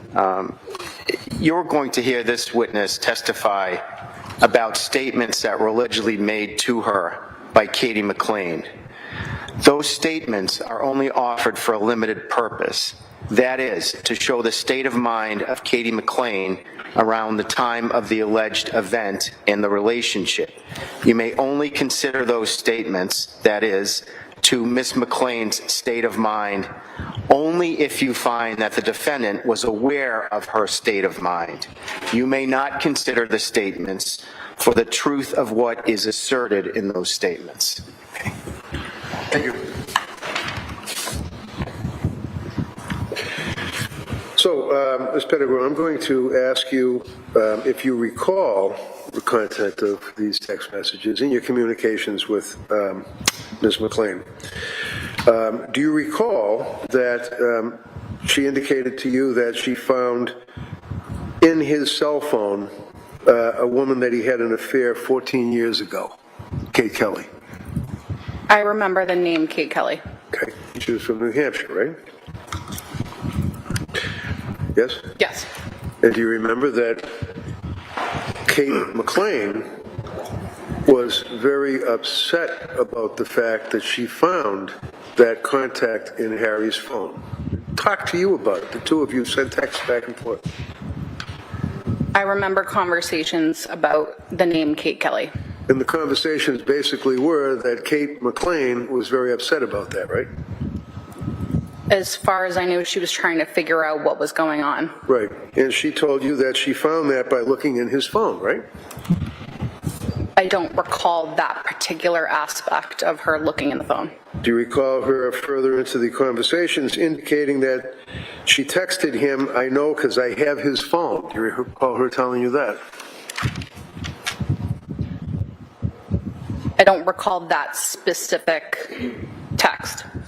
And Harry emailed an open position at St. E's along the same time for you to get that job, right? You recall that? There was a job fair where multiple people could come. All right, do you recall that It there was a was job a text? fair. Excuse me. Do you recall sending a text to her, 1723, indicating that Harry emailed you an open position at St. E's? Email. Yes or no? Do you recall it? I recall the job fair. What's a job fair? Other people help? It's where anybody can come and. Do you have a problem with acknowledging that Harry actually emailed you an open position, information about an open position? No, I just don't recall that specific Okay. email. So that's the I answer. remember the job fair that he That's the forwarded answer, me. is you don't recall. It's easy. Okay. You don't recall.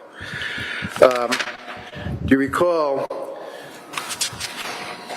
that she was upset and texted you that Harry was going to lend a friend $200,000, and she was very upset about him depleting his assets? Objection. Sustained. Did you have text messages and oral conversations with her about how much money Harry had? Objection. Sustained. Now, do you recall her indicating that he, not her, was a dating site addict and he needed the rush? Objection. Overruled.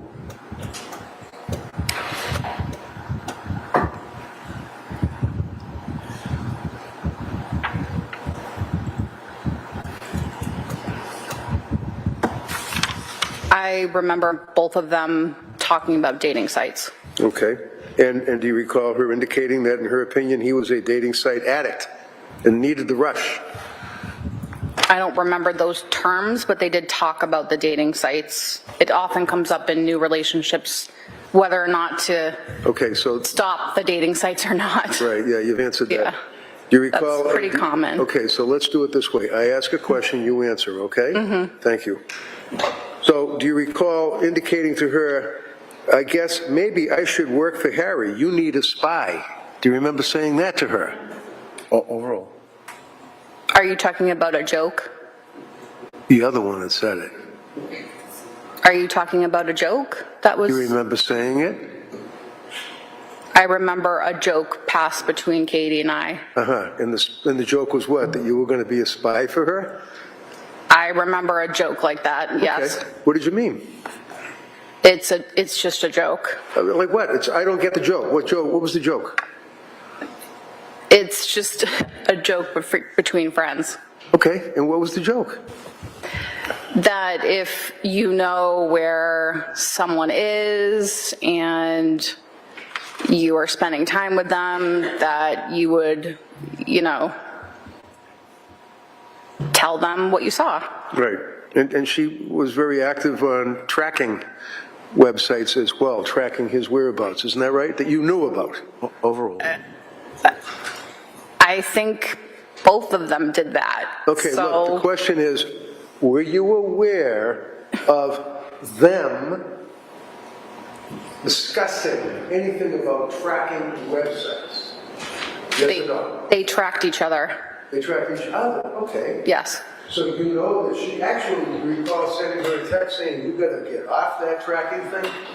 She felt that it was interfering with their relationship? I say that to parents that track their children all the time as well. There's a lot of helicopter parents out there. So the question is, again, if you can focus, I apologize if I confused you. Do you recall any conversations about the tracking app that she was using ruining their relationship? As far as I know, they were both using it, and people Can you use just it for answer their the kids. question? Yes. Okay, yes. thank you. Now, do you recall that she then, at the same time frame, moving up about a month or so, indicated that Dina friended him on Facebook and that he deleted the account? I went into his phone. Do you recall her saying anything like that to you? Objection. Sustained. Do you know who Dina was? I don't remember Dina. There was only so many I could keep track of. So many what? So many people that Harry knew. Oh, how about the guys that she knew? How many guys did she know that you knew about? Sustained. Did you know she was on the dating websites? Objection. Overruled. I think most people that go on dating websites date multiple Listen to the people. question. Do you know she, McLean, was on dating websites? Both of them were on dating websites, so yes. Do you know Yes. that she, thank you, she was on Yes. dating websites? And you know that she was receiving photographs of men, various stages of dress, on exercise equipment, beaches, things of that nature. You know that, right? Objection. Sustained. That's the nature of online Hey, dating. listen, just take a moment before you answer the question to see if there's an objection, okay? Thank you. So how about the dates that she went on? You remember the dentist from New Hampshire, right? Objection, Your Honor. May we? Well, they were, Sustained. May we approach? Yes.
I've lost all my boards. Lisa? They're up here. Oh, they're up there? Okay.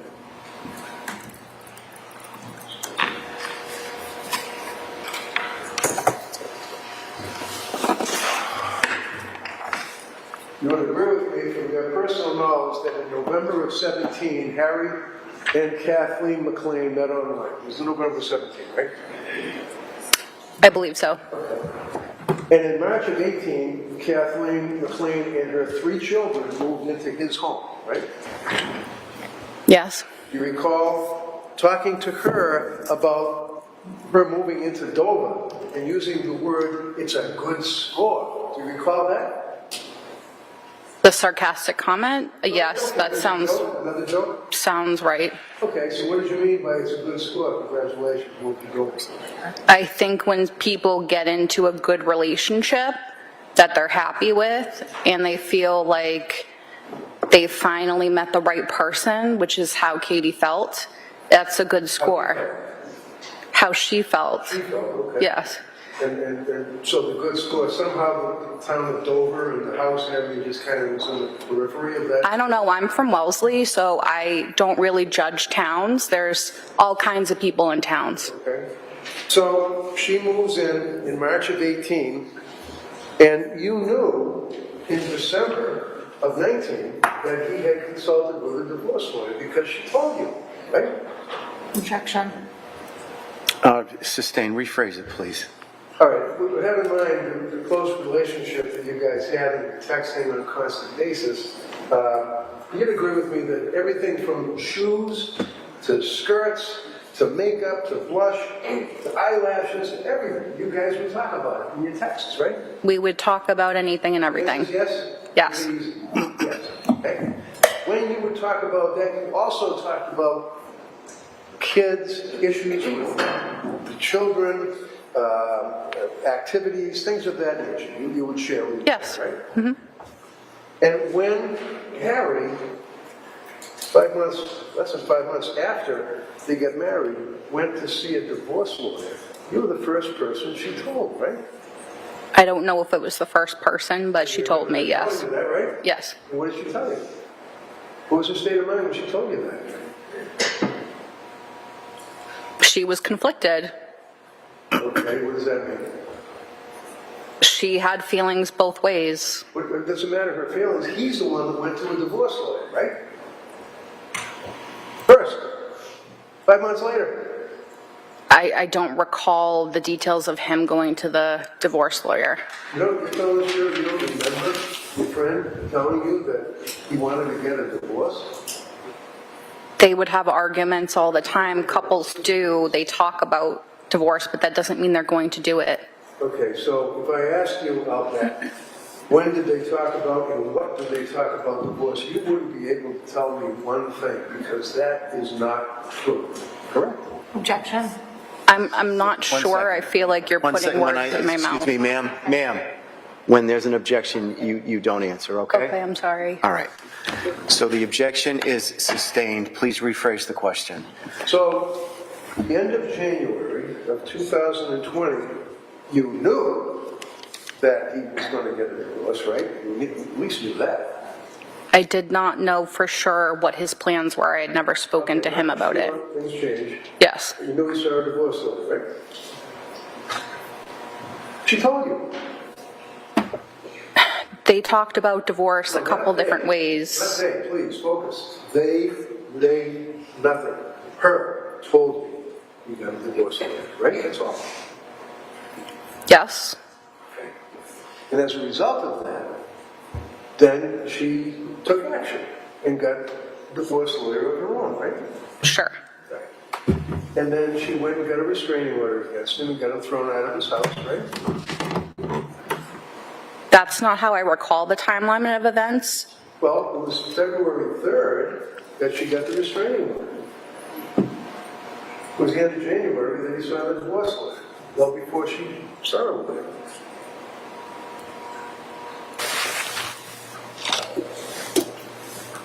Can you restate your question? Sure. February 3rd is when she got the restraining order throwing him out of his house. Okay? Yes? Okay. And it was at the end of January 30th that he had the divorce lawyer send her a letter saying he wanted a divorce 5 months after they got married. You knew that, right? Mm-hmm. Yes. And it was February 3rd, after he got the divorce lawyer, that she went and got the restraining order to throw him out of his house, right? Objection asked and answered. No, overruled. I'm over here. I didn't know if you objected. Okay. It was an objection. It was overruled, so you can answer the question. Trying to be good. Sorry. Yes. All right. Yes. So now, when he was out of the house, you knew that she stayed in the house, right? Yes. With the 3 kids. And one of the questions the DA asked you was about car, right? Yes. And which car was it that she had? She would use either one. I know She had the Jeep and she had the Mercedes. Okay, and they were his cars, right? Yes, I mean, she had 3 kids, I don't so care about the 3 kids. depending on how many kids she had to cart around. Right. Right. His car, right? I think once you're married, it doesn't become his and hers, but sure. No, I guess not. Before they got married, he owned the Jeep, right? Yes, Before they got married, he owned the Mercedes, right? yes. Mercedes was over $150,000, right? I don't know how much it costs. He liked to drive the Mercedes, right? I'm not sure. Is this Who paid relevant? for the car while he was out? Again, I'm over here. Who paid for the car when he was out down in Florida during the pandemic? Who paid for the car? Sustain.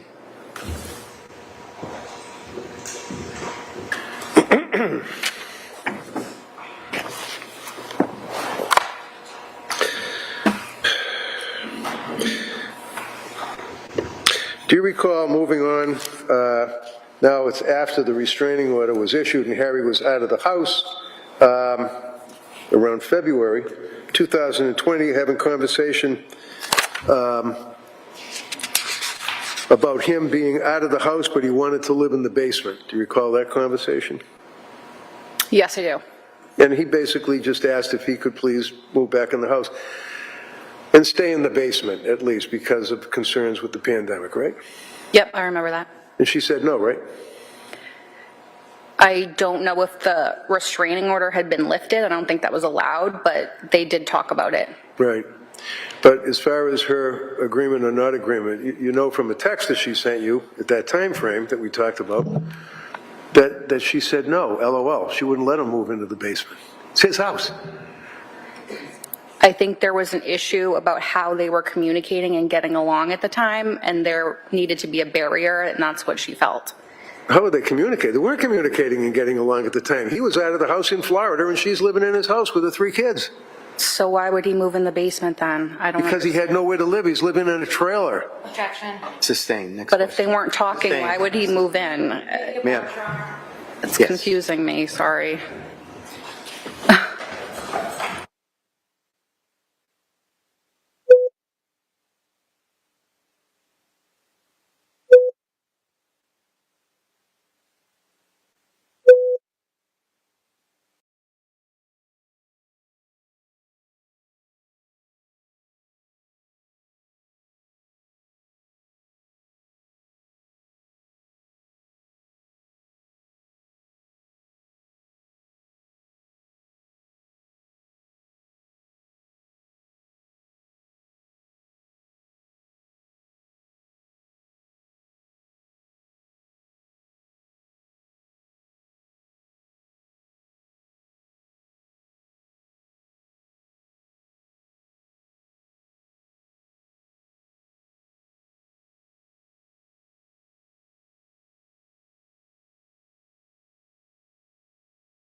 Okay, go ahead, Mr. Reddington. Around March into April of 2020, you knew that she knew that he was going back to Germany. Yes, I knew he was taking a trip to Germany. And in fact, that he was going to Germany and he had a job there. She knew that, right? I don't know if he had a job there, but there was a job he was exploring in Germany, yes. Okay, and she knew that he wanted to go back to Germany for good, right? It was an option that he was trying to figure out, yes. As far as I know, he had an option in Florida as well. And then, but he didn't want to stay with her. He wanted to leave. He wanted to get divorced. He wanted to go back to Germany, not go to Florida with her or anything, right? That was not my understanding. Sorry, ma'am. Just, you need to wait a second before you answer the question. I'm sorry. That's okay. You don't have to be sorry. Just wait a second. to see if there's an objection to the question.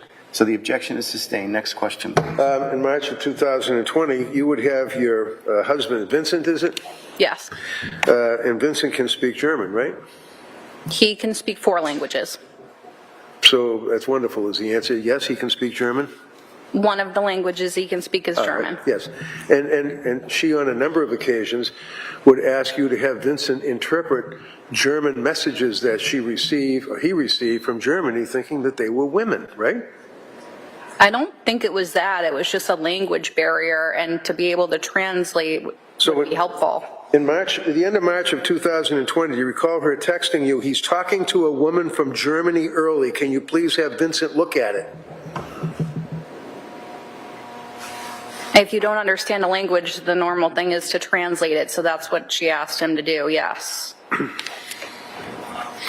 Do you recall her at the same time frame, moving from March into April, that she determined from looking at his phone, he's on Twitter, on the phone, texting like cheating in my face? Do you recall her saying that to you? I don't recall that specific one, but I do recall that there were conversations about cheating. Involving both of them, right? Objection. Sustained. You remember when they, back when they got married, you remember they went to Las Vegas? Yes. You remember that it was a, what do you call it, a conference? I think like a international conference or something. I think it was on aging. I believe Harry was going to a conference and Katie went along. Okay. And he was speaking at this conference on whatever the topic was, right? Mm-hmm. And it was when they were in Las Vegas that they got married, right? Yes. And that was, you know, everybody was pretty happy about that for a period of time, right? Of course. And then she texted you that within 3 weeks that he kicked her out again, go look for a house, is what she told you. You remember that? I remember that they weren't getting along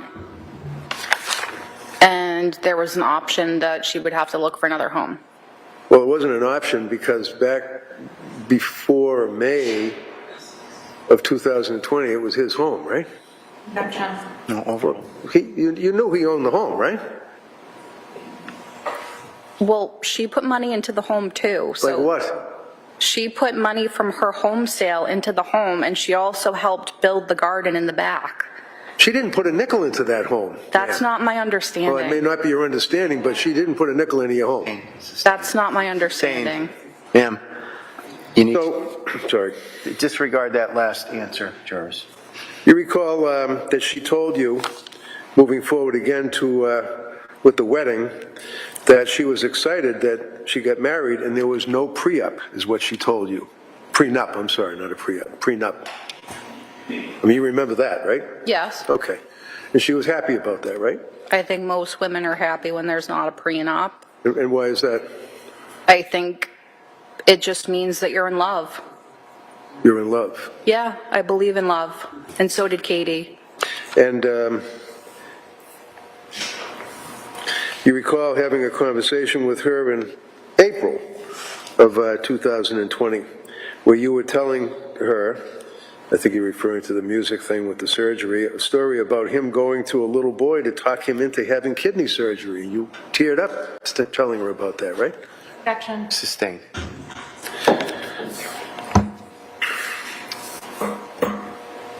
Do you recall that she indicated again at that same time frame that she texted you that she was determined to move home to Germany? He was determined to move home to Germany. Remember that? I think that was one of the options for him. I think he had others as well, so it's Okay, so the I'm way you're asking asking the about the question. text, ma'am, not what you think other options were, might have been, could have been, should have been. She was upset and told you that he was determined to move, and I quote, determined to move home to Germany, is the text she sent you. Do you remember that? I do. All right.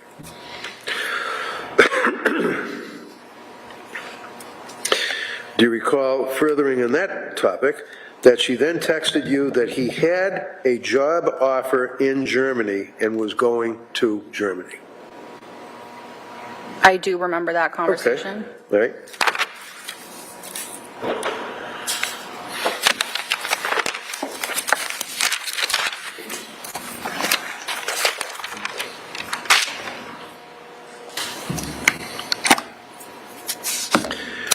You said that she had a beautiful, cute little house in Sudbury, right? Yes, And you'd agree with me that that ultimately went up for sale, right? it did. You'd agree with me that it was in foreclosure, right? I do not have that information. I know she was renting it while she was living in Dover. Okay, do you recall that in fact she described the house to you as shitty and that actually the basement was flooded right when she was trying to sell it? I don't believe that certain homes are shitty and certain homes are not, but that might be a conversation someone has when they're frustrated, which I can understand. There was a water, like French drain in the basement. That might have been what she was referring to. So I do recall that conversation. Would you agree with me that there were a plethora of texts from Katie McLean to you talking about having a drink, I'm feeling tipsy, I'm trashed, I'm hammered, I'm hungover. You asked, has your drinking been okay? Do you recall that? Objection. Sustain.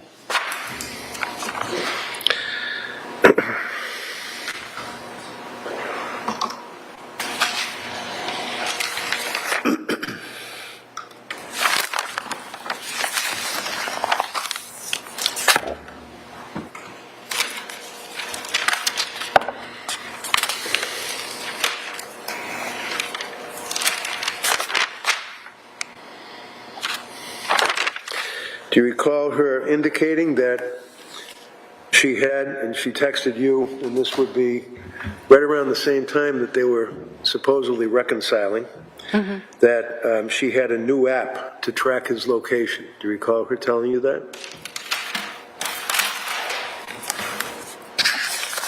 I do not recall. Do you recall her indicating, wow, Dr. Tuerk apparently can perform surgery from Home Depot? Do you recall that one? It's kind of funny. Sustain. Did she ever tell you that she used the the tracking app, his location? You gotta wait till she objects. Okay, overruled. She can answer that. Okay, you can answer. I answered this already. They both had tracking apps, so yes, both of them had tracking apps. Okay. But you don't recall her indicating that he was at Home Depot on one occasion? No? I'm sorry. Sorry.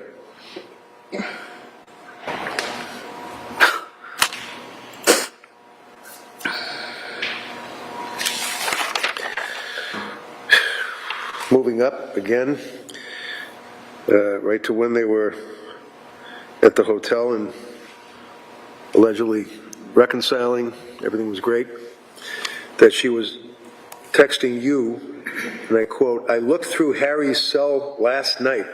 Recall her telling you that? Yes.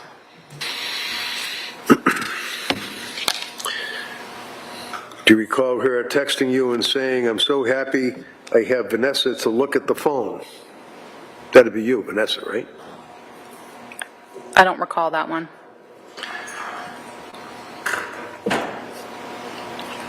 Do you recall her right before the May alleged reconciliation that she texted you for help to find out who is this Stephanie bitch? It's his type, fake blonde, fake tits.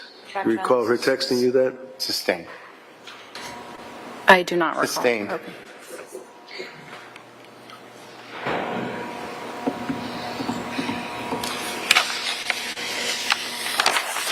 Do you recall while they were ostensibly reconciling that she indicated to you that she was still going out on dates with the dentist from New Hampshire?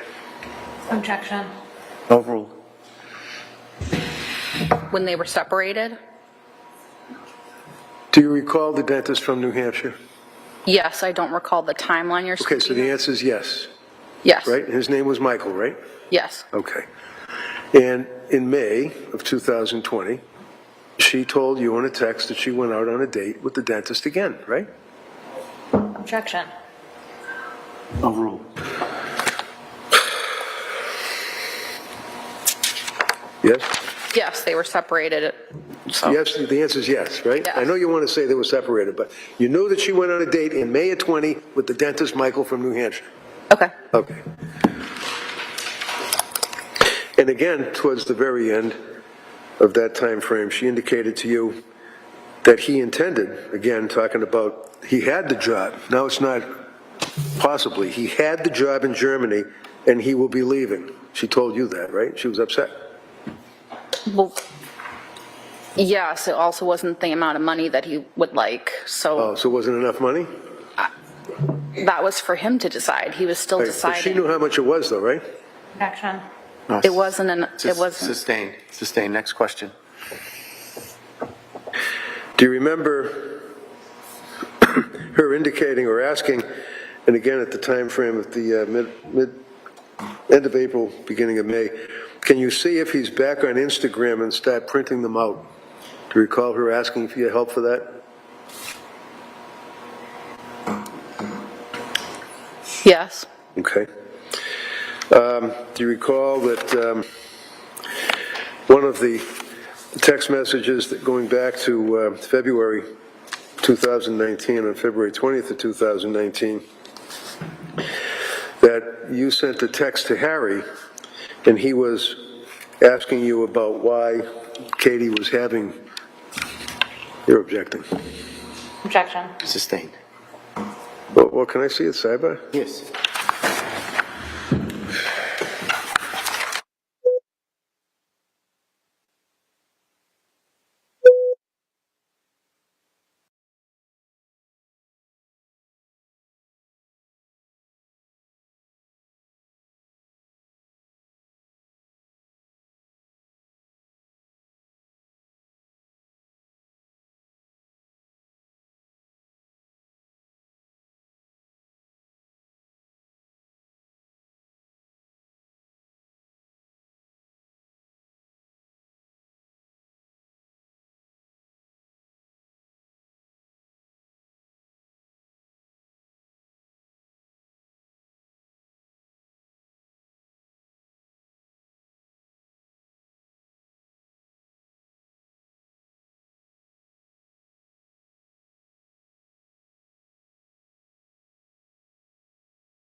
Now, when you spoke to the police after you went to the house on May 20th, May 15th, I'm sorry, you knew at that point that Harry had signed a deed transferring his house over to her and him jointly, right? Yes. And she told you that, right? Yes. And she was pretty excited about that, right? Objection. Was part of his will, so it made sense wait, to me. You need to wait, ma'am, until there's an objection, so just wait to answer. Rephrase the question, sustained. So you knew that, or she had told you that he transferred or put her on the deed to the house, right? Yeah, it made sense to me because So the answer is that was yes? part of his will. It was what? Yes. It was his will? Okay. And when you were speaking with the police, this popcorn that you made reference to, when did that come about, that you were going to have that code with Kurt? We were nervous. Sorry? We were nervous about. I'm not asking about you being nervous. I said when. It's a W word. When? Okay. When was it? So we were trying to figure out when they were reconciling it. When was it that you decided to use this popcorn word before Harry moved back into the house. So that would be around April. Okay. It was really just a week before you talked to the police that you decided to use this popcorn. You told the police about popcorn a week before, just a week. Okay. Is that right? I don't know, I'd have to check. So when you were speaking to Lieutenant or Detective Kwiatkowski,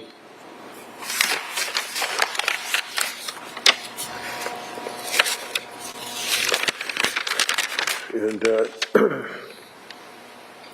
pursuant to this investigation on Friday, May 15th, the police spoke to you, okay? I can show you the report if you want it. It's got coffee all over it, but I can show it to you if you want it. Okay. And that they interviewed you about your relationship with Katie McLean, right? Right. Remember that? And you've had a chance to review your statement to the police, right? It's only 2 pages. Yes? Yes. Okay. And you indicated to them that this past week, you created the code word popcorn. So that would have been, you know, like May 9th, 10th, 11th, 12th, something like that, right? I would have to check the time.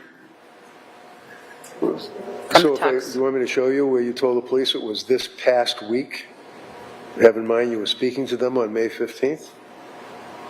I can show you where it says that. I agree, we came up with popcorn before Harry moved in, yes. Right, you told the police when your memory was a lot fresher than it is today. It was 5 years ago. Yeah. Right, 5 years ago. Yeah. That in fact, it was this past week that you created the code word popcorn. Okay. Okay. Yes.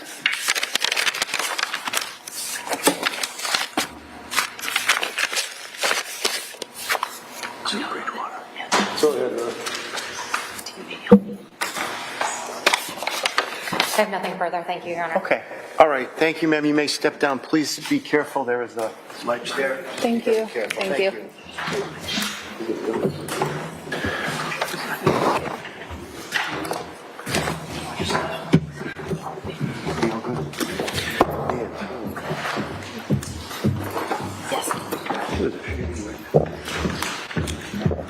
Okay. Does the Commonwealth want to call its next witness? Yes, Your Honor, the Commonwealth would call Sergeant Todd Wilcox, please.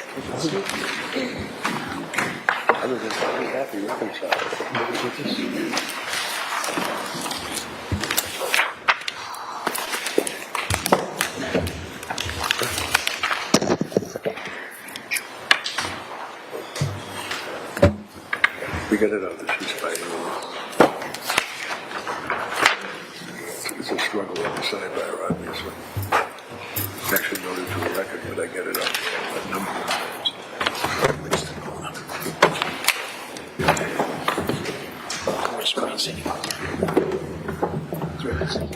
Do you solemnly swear that the testimony you shall give to the court and the jury in the matter now pending shall be the truth, the whole truth, and nothing but the truth, so help you God? I do. You may. Thank you. Good afternoon. Good afternoon. Could you please state your full name, spelling your last name for the record? Todd Vincent Wilcox, Wilcox. Are you currently employed? Yes. How? I'm with the Dover Police Department as a sergeant. How long have you been with the Dover Police Department? 31 years, How long have you been a sergeant? almost 25. What are some of your duties as a sergeant? To supervise, support the officers that I work with, work on the daily operations, setting up sector assignments and stuff like that. What shift are you currently working? Monday through Friday, 7 to 3. Turning your attention to February 3rd of 2020, were you working on that day? Yes, I was. In what capacity? I was working patrol, but also as a shift supervisor, What shift? 7 to 3. And you said you were also a shift supervisor? Yes. What does that mean? Exactly what I said. I just in charge of like the daily operations, supervising, supporting my officers. So when you come to work, are you in a uniform? Yes, And do you drive a marked cruiser? yes, I do. At some point on February 3rd of 2020, did you respond to 29 Valley Road in Dover? Yes, I did. Why was that? We were going to be serving a restraining order Who were you serving the restraining order to? to Ingolf Tuerk. Was he the homeowner at 29 Valley Road? Yes, he was. Were you able to serve that restraining order on that day? Yes, we did. Do you see Ingolf Tuerk in the courtroom? I do. Could you please point to him and describe an article of clothing that he's wearing? He's sitting right there wearing a blue suit, a blue tie. Could the record please reflect identification? Yes. Thank you. What was his demeanor when you served him with the restraining order? He was upset, sad, disappointed. How long were you at the residence? Probably half hour, 40 minutes. Did you go inside? Yes, And when you left, did the defendant also leave the residence? yes, he did. Turning your attention to May 15th of 2020, were you working on that day? Yes, I was. In what capacity? Patrol and also as a shift supervisor. And you've already told us what that means. Yep. So you were, on that day, you were in your uniform and in a marked cruiser? Yes, What shift were you working on that day? 7 to 3, 7A to 3P. Did you have occasion to return to 29 Valley Road on that date? Yes, we did. Approximately what time, if you remember? It was 12, a little after 12, 12:15, 12:20 And would that be 12 p.m.? a.m. Yes, I'm sorry, p.m. Okay. And why did you go to 29 Valley Road on May 15th of 2020? To conduct a well-being check. Can you explain to us a little bit about what a well-being check is? Well-being check is where we get called or requested to respond to a certain residence or could be a car to check on a person, their well-being. Our main purpose is to check on them, locate them, and render any type of assistance that we can. On a weekly basis, how many well-being checks do you think you do? Weekly, maybe 1, 2, How often have you conducted well-being checks in your career? many. What did you do when you arrived at the residence on that date? I arrived, I was the third officer to arrive. The Chief McGowan and Officer Cash had arrived prior to me. They were speaking with Stephen Roca, Ms. McLean's ex-husband, in the driveway. And if I could just stop you right there. I'm sorry, you just answered my question. You encountered them when they were in the driveway? Yes. And when you approached them, what happened? I was informed by Chief McGowan and Officer Cash that they had concern that Ms. McLean may be in the master bedroom. The door was locked. Mr. Roca had expressed some concern that she may be in there injured. Then what happened? We entered the house, went directly to the master bedroom. The door was locked. Officer Cash forced entry using a Halligan tool. Can you explain to us what a Halligan tool is? It's a multi-purpose tool that we use to gain entrance into different situations. We carry them in our cruiser. Each cruiser has one. Were you able to gain entry? Yes, we were. And you said it was the other officer that used the Halligan tool, is that right? Yes. In what order were you entering the bedroom? I was the last, the third. So the officer went in first, and then Chief McGowan, and then you? Yes. Where did you go into the bedroom? I went in and to the left to where the closet is. Can you briefly describe the size of the bedroom? It's a large bedroom. When you entered, the bed was straight off a little bit to the right, and then there's a walk-in closet on the left and a master bath as you wrap around to the right. Was anyone in the bedroom when you entered? No. Approximately how long were you in the bedroom? 10 minutes, 5 minutes, 5-10 minutes. And after you left the bedroom, what happened? We searched the rest of the house. Approximately how long do you think you were in the house? We were there probably half hour, 40 minutes, 45 minutes. And after that, did your involvement in this investigation end? Yes. Thank you.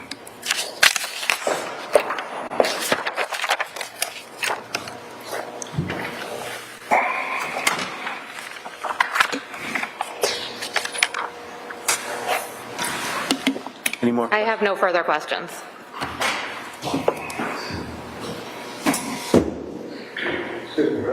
Yes.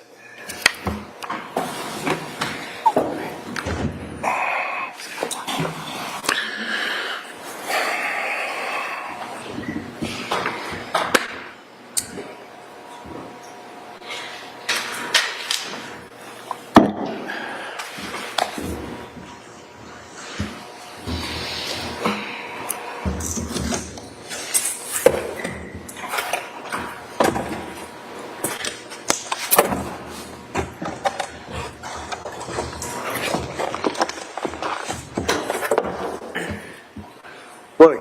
Good morning. So, you were there on a well-person check or well-being check, right? Yes. There were a number of police officers from various departments, perhaps? At the time I was there, it was First just, time, just one? Dover? it was just over, yes. Okay. And you indicated that one of your brother officers had used the Halligan tool to enter the bedroom. Yes, sir. That's the thing that forces the door and splinters the door and things like that, right? It can, yes. And it did in this case. It splintered the door and you guys were able to open it and go in. Yes, sir. And when you went in, one of the things that you saw would be the bed in the master bedroom, right? Do you remember seeing the bed? I did not, I saw it, yes. Okay. I'm going to approach you, sir, with an item that's been marked, is exhibit for ID, excuse me. Do you recognize that as being the bedroom? One second. Was it marked for ID? We haven't had a chance to mark them for ID yet this morning. Why don't we, can we just do it right now? Nancy, what's the next letter? Okay, all right.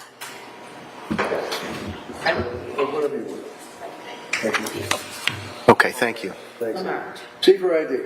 Do you recognize that, sir? So to be honest with you, You don't, that's all right. I don't. I mean, this has happened 5 years ago. I came in from, if this was the way the bedroom was set up, I would have come in from the other side. The other side means over here? Yeah, I would have entered in here if the bed was, if that. don't recognize that, sir. I don't. It's okay, fair enough. You don't have to,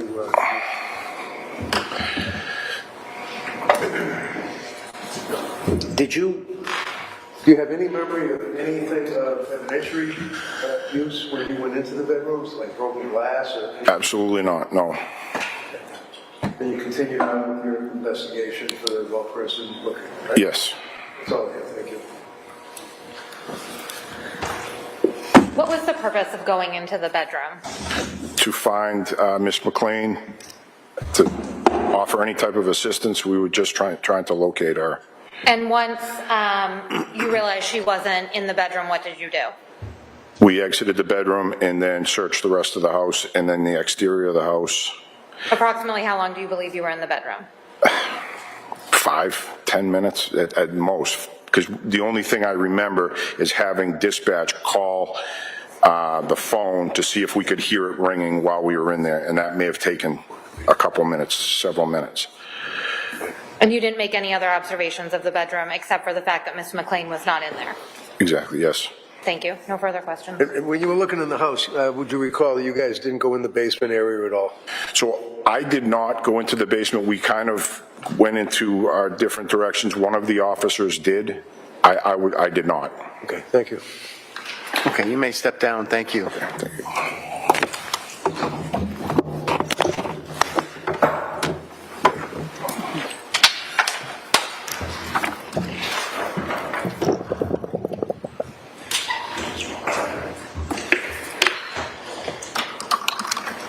All right, Ms. Beatty, do you want to call your next witness? May I approach, please? Yes.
Thank you. Kurt Bannister, please.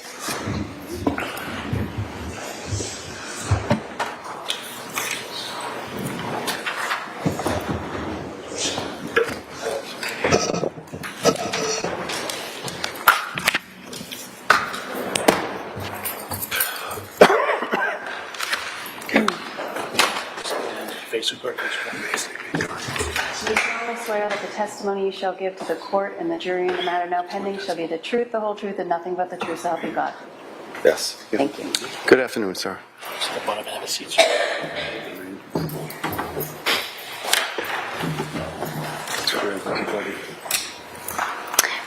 Good afternoon, sir.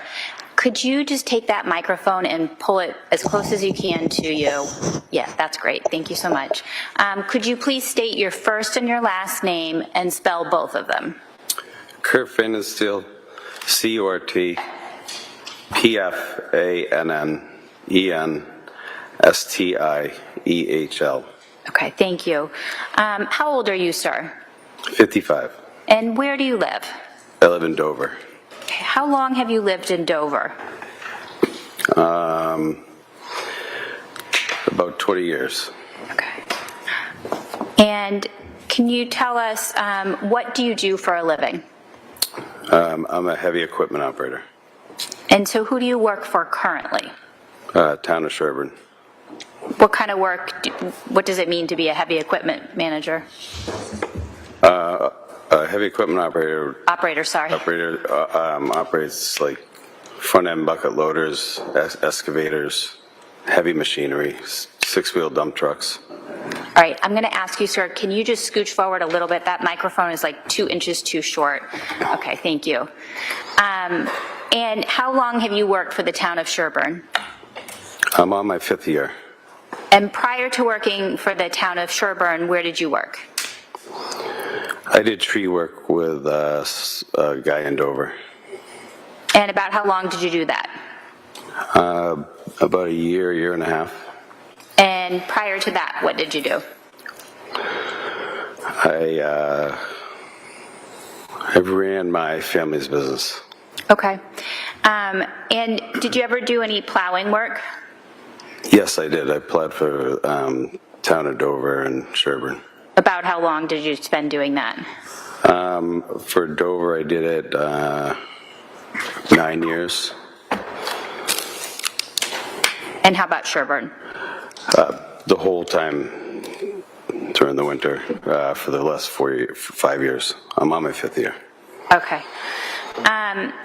And have you lived in the same house in Dover the whole time that you've lived in Dover, or have you moved?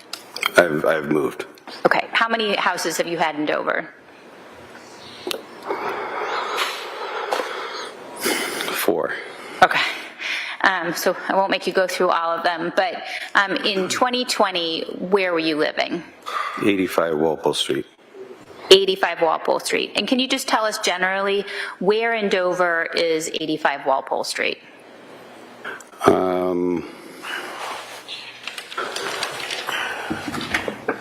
It's about, I think about a mile from the fire station. Okay.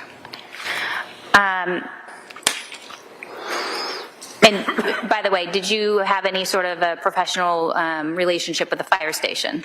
Yes, I do till the present. I'm a will call. What does that mean? We're on a paging system where you get called whenever there's a fire or a tone goes out.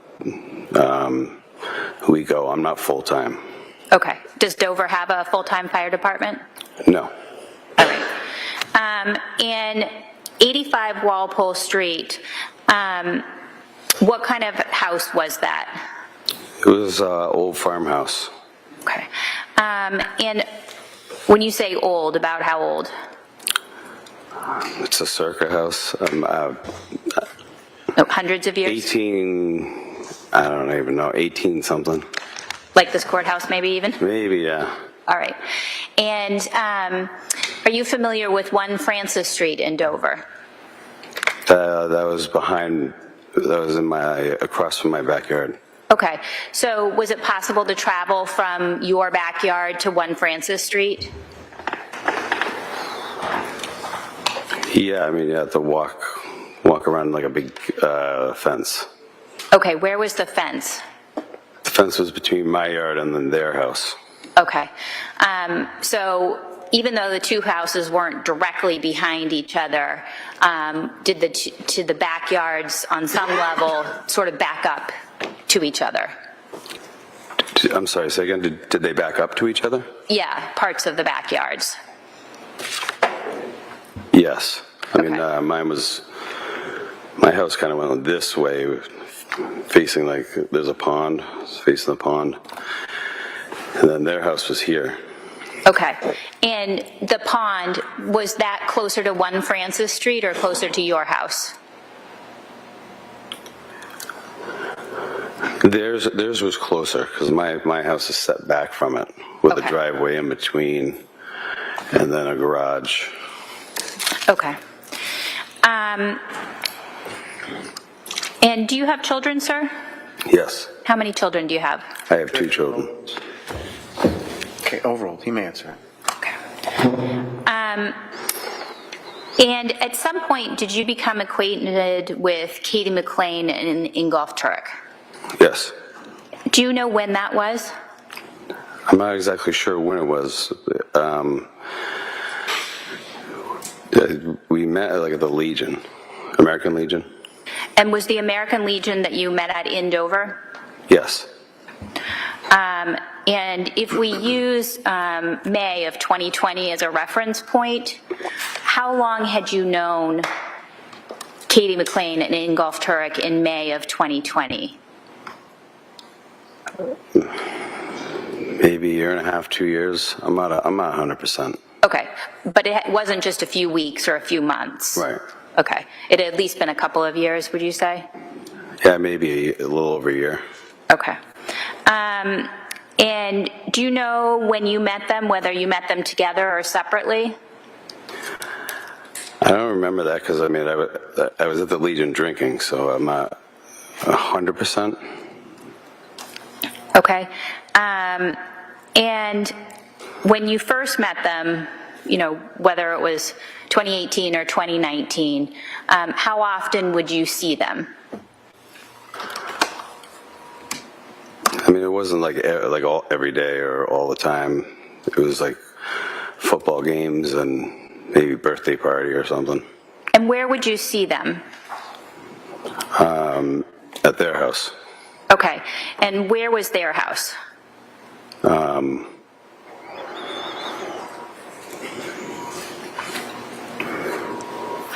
drawing a blank. Do you remember the street? No, I can't think of the street. That's okay. If I said 29 Valley Road, would that Yeah. sound familiar? Valley Road, yeah. Okay. And how would you get from your house to Valley Road? How far away is it? Maybe a mile Okay. or less. A mile or less? Yeah, I don't remember. And when you saw Kathleen McLean and Ingolf Tuerk, would they always be together or would you see them separately as well? No, I think that I saw them together. Okay. Would you ever spend time with them separately?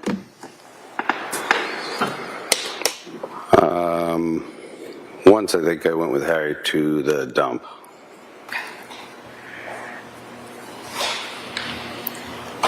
And do you know about when that was? I don't. Okay. And had you met their children? Yes, when I was at their house. Okay. Both sets of children? Both Katie's children and Harry's children? I think so, yes. Okay. And had you met any of their ex-spouses? No.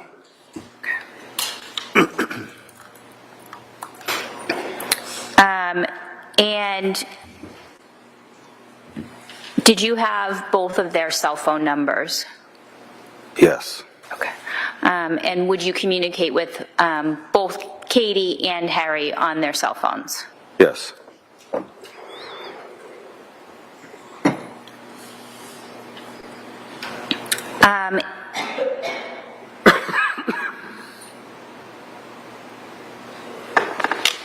Your Honor, would this be a convenient time to stop for the day? Yes. Okay, thank you. Okay, you may step down, sir.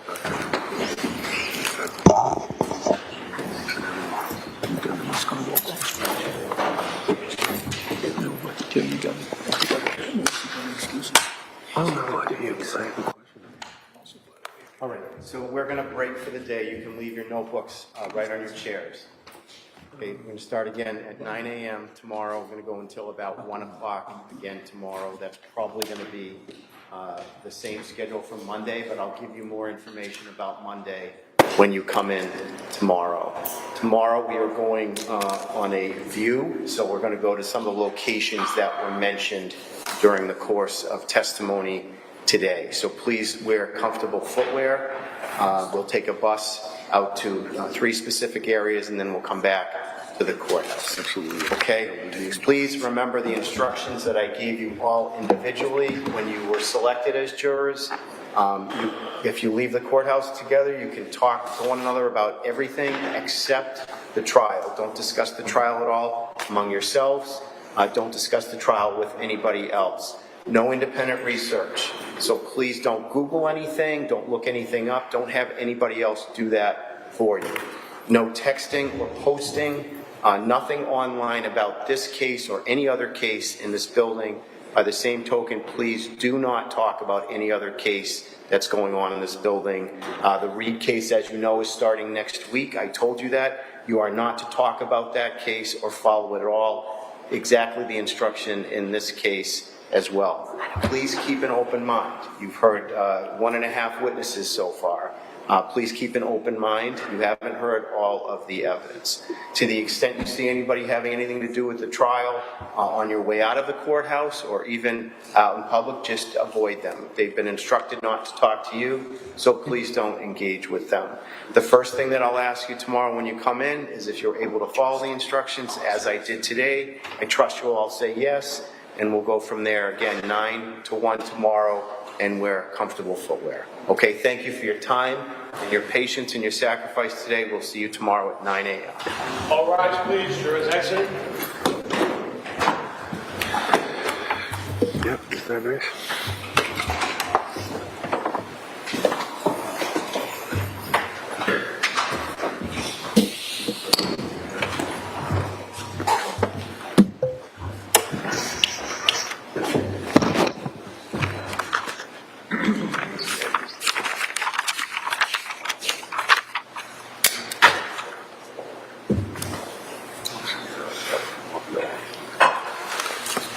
All right, can I see counsel at sidebar?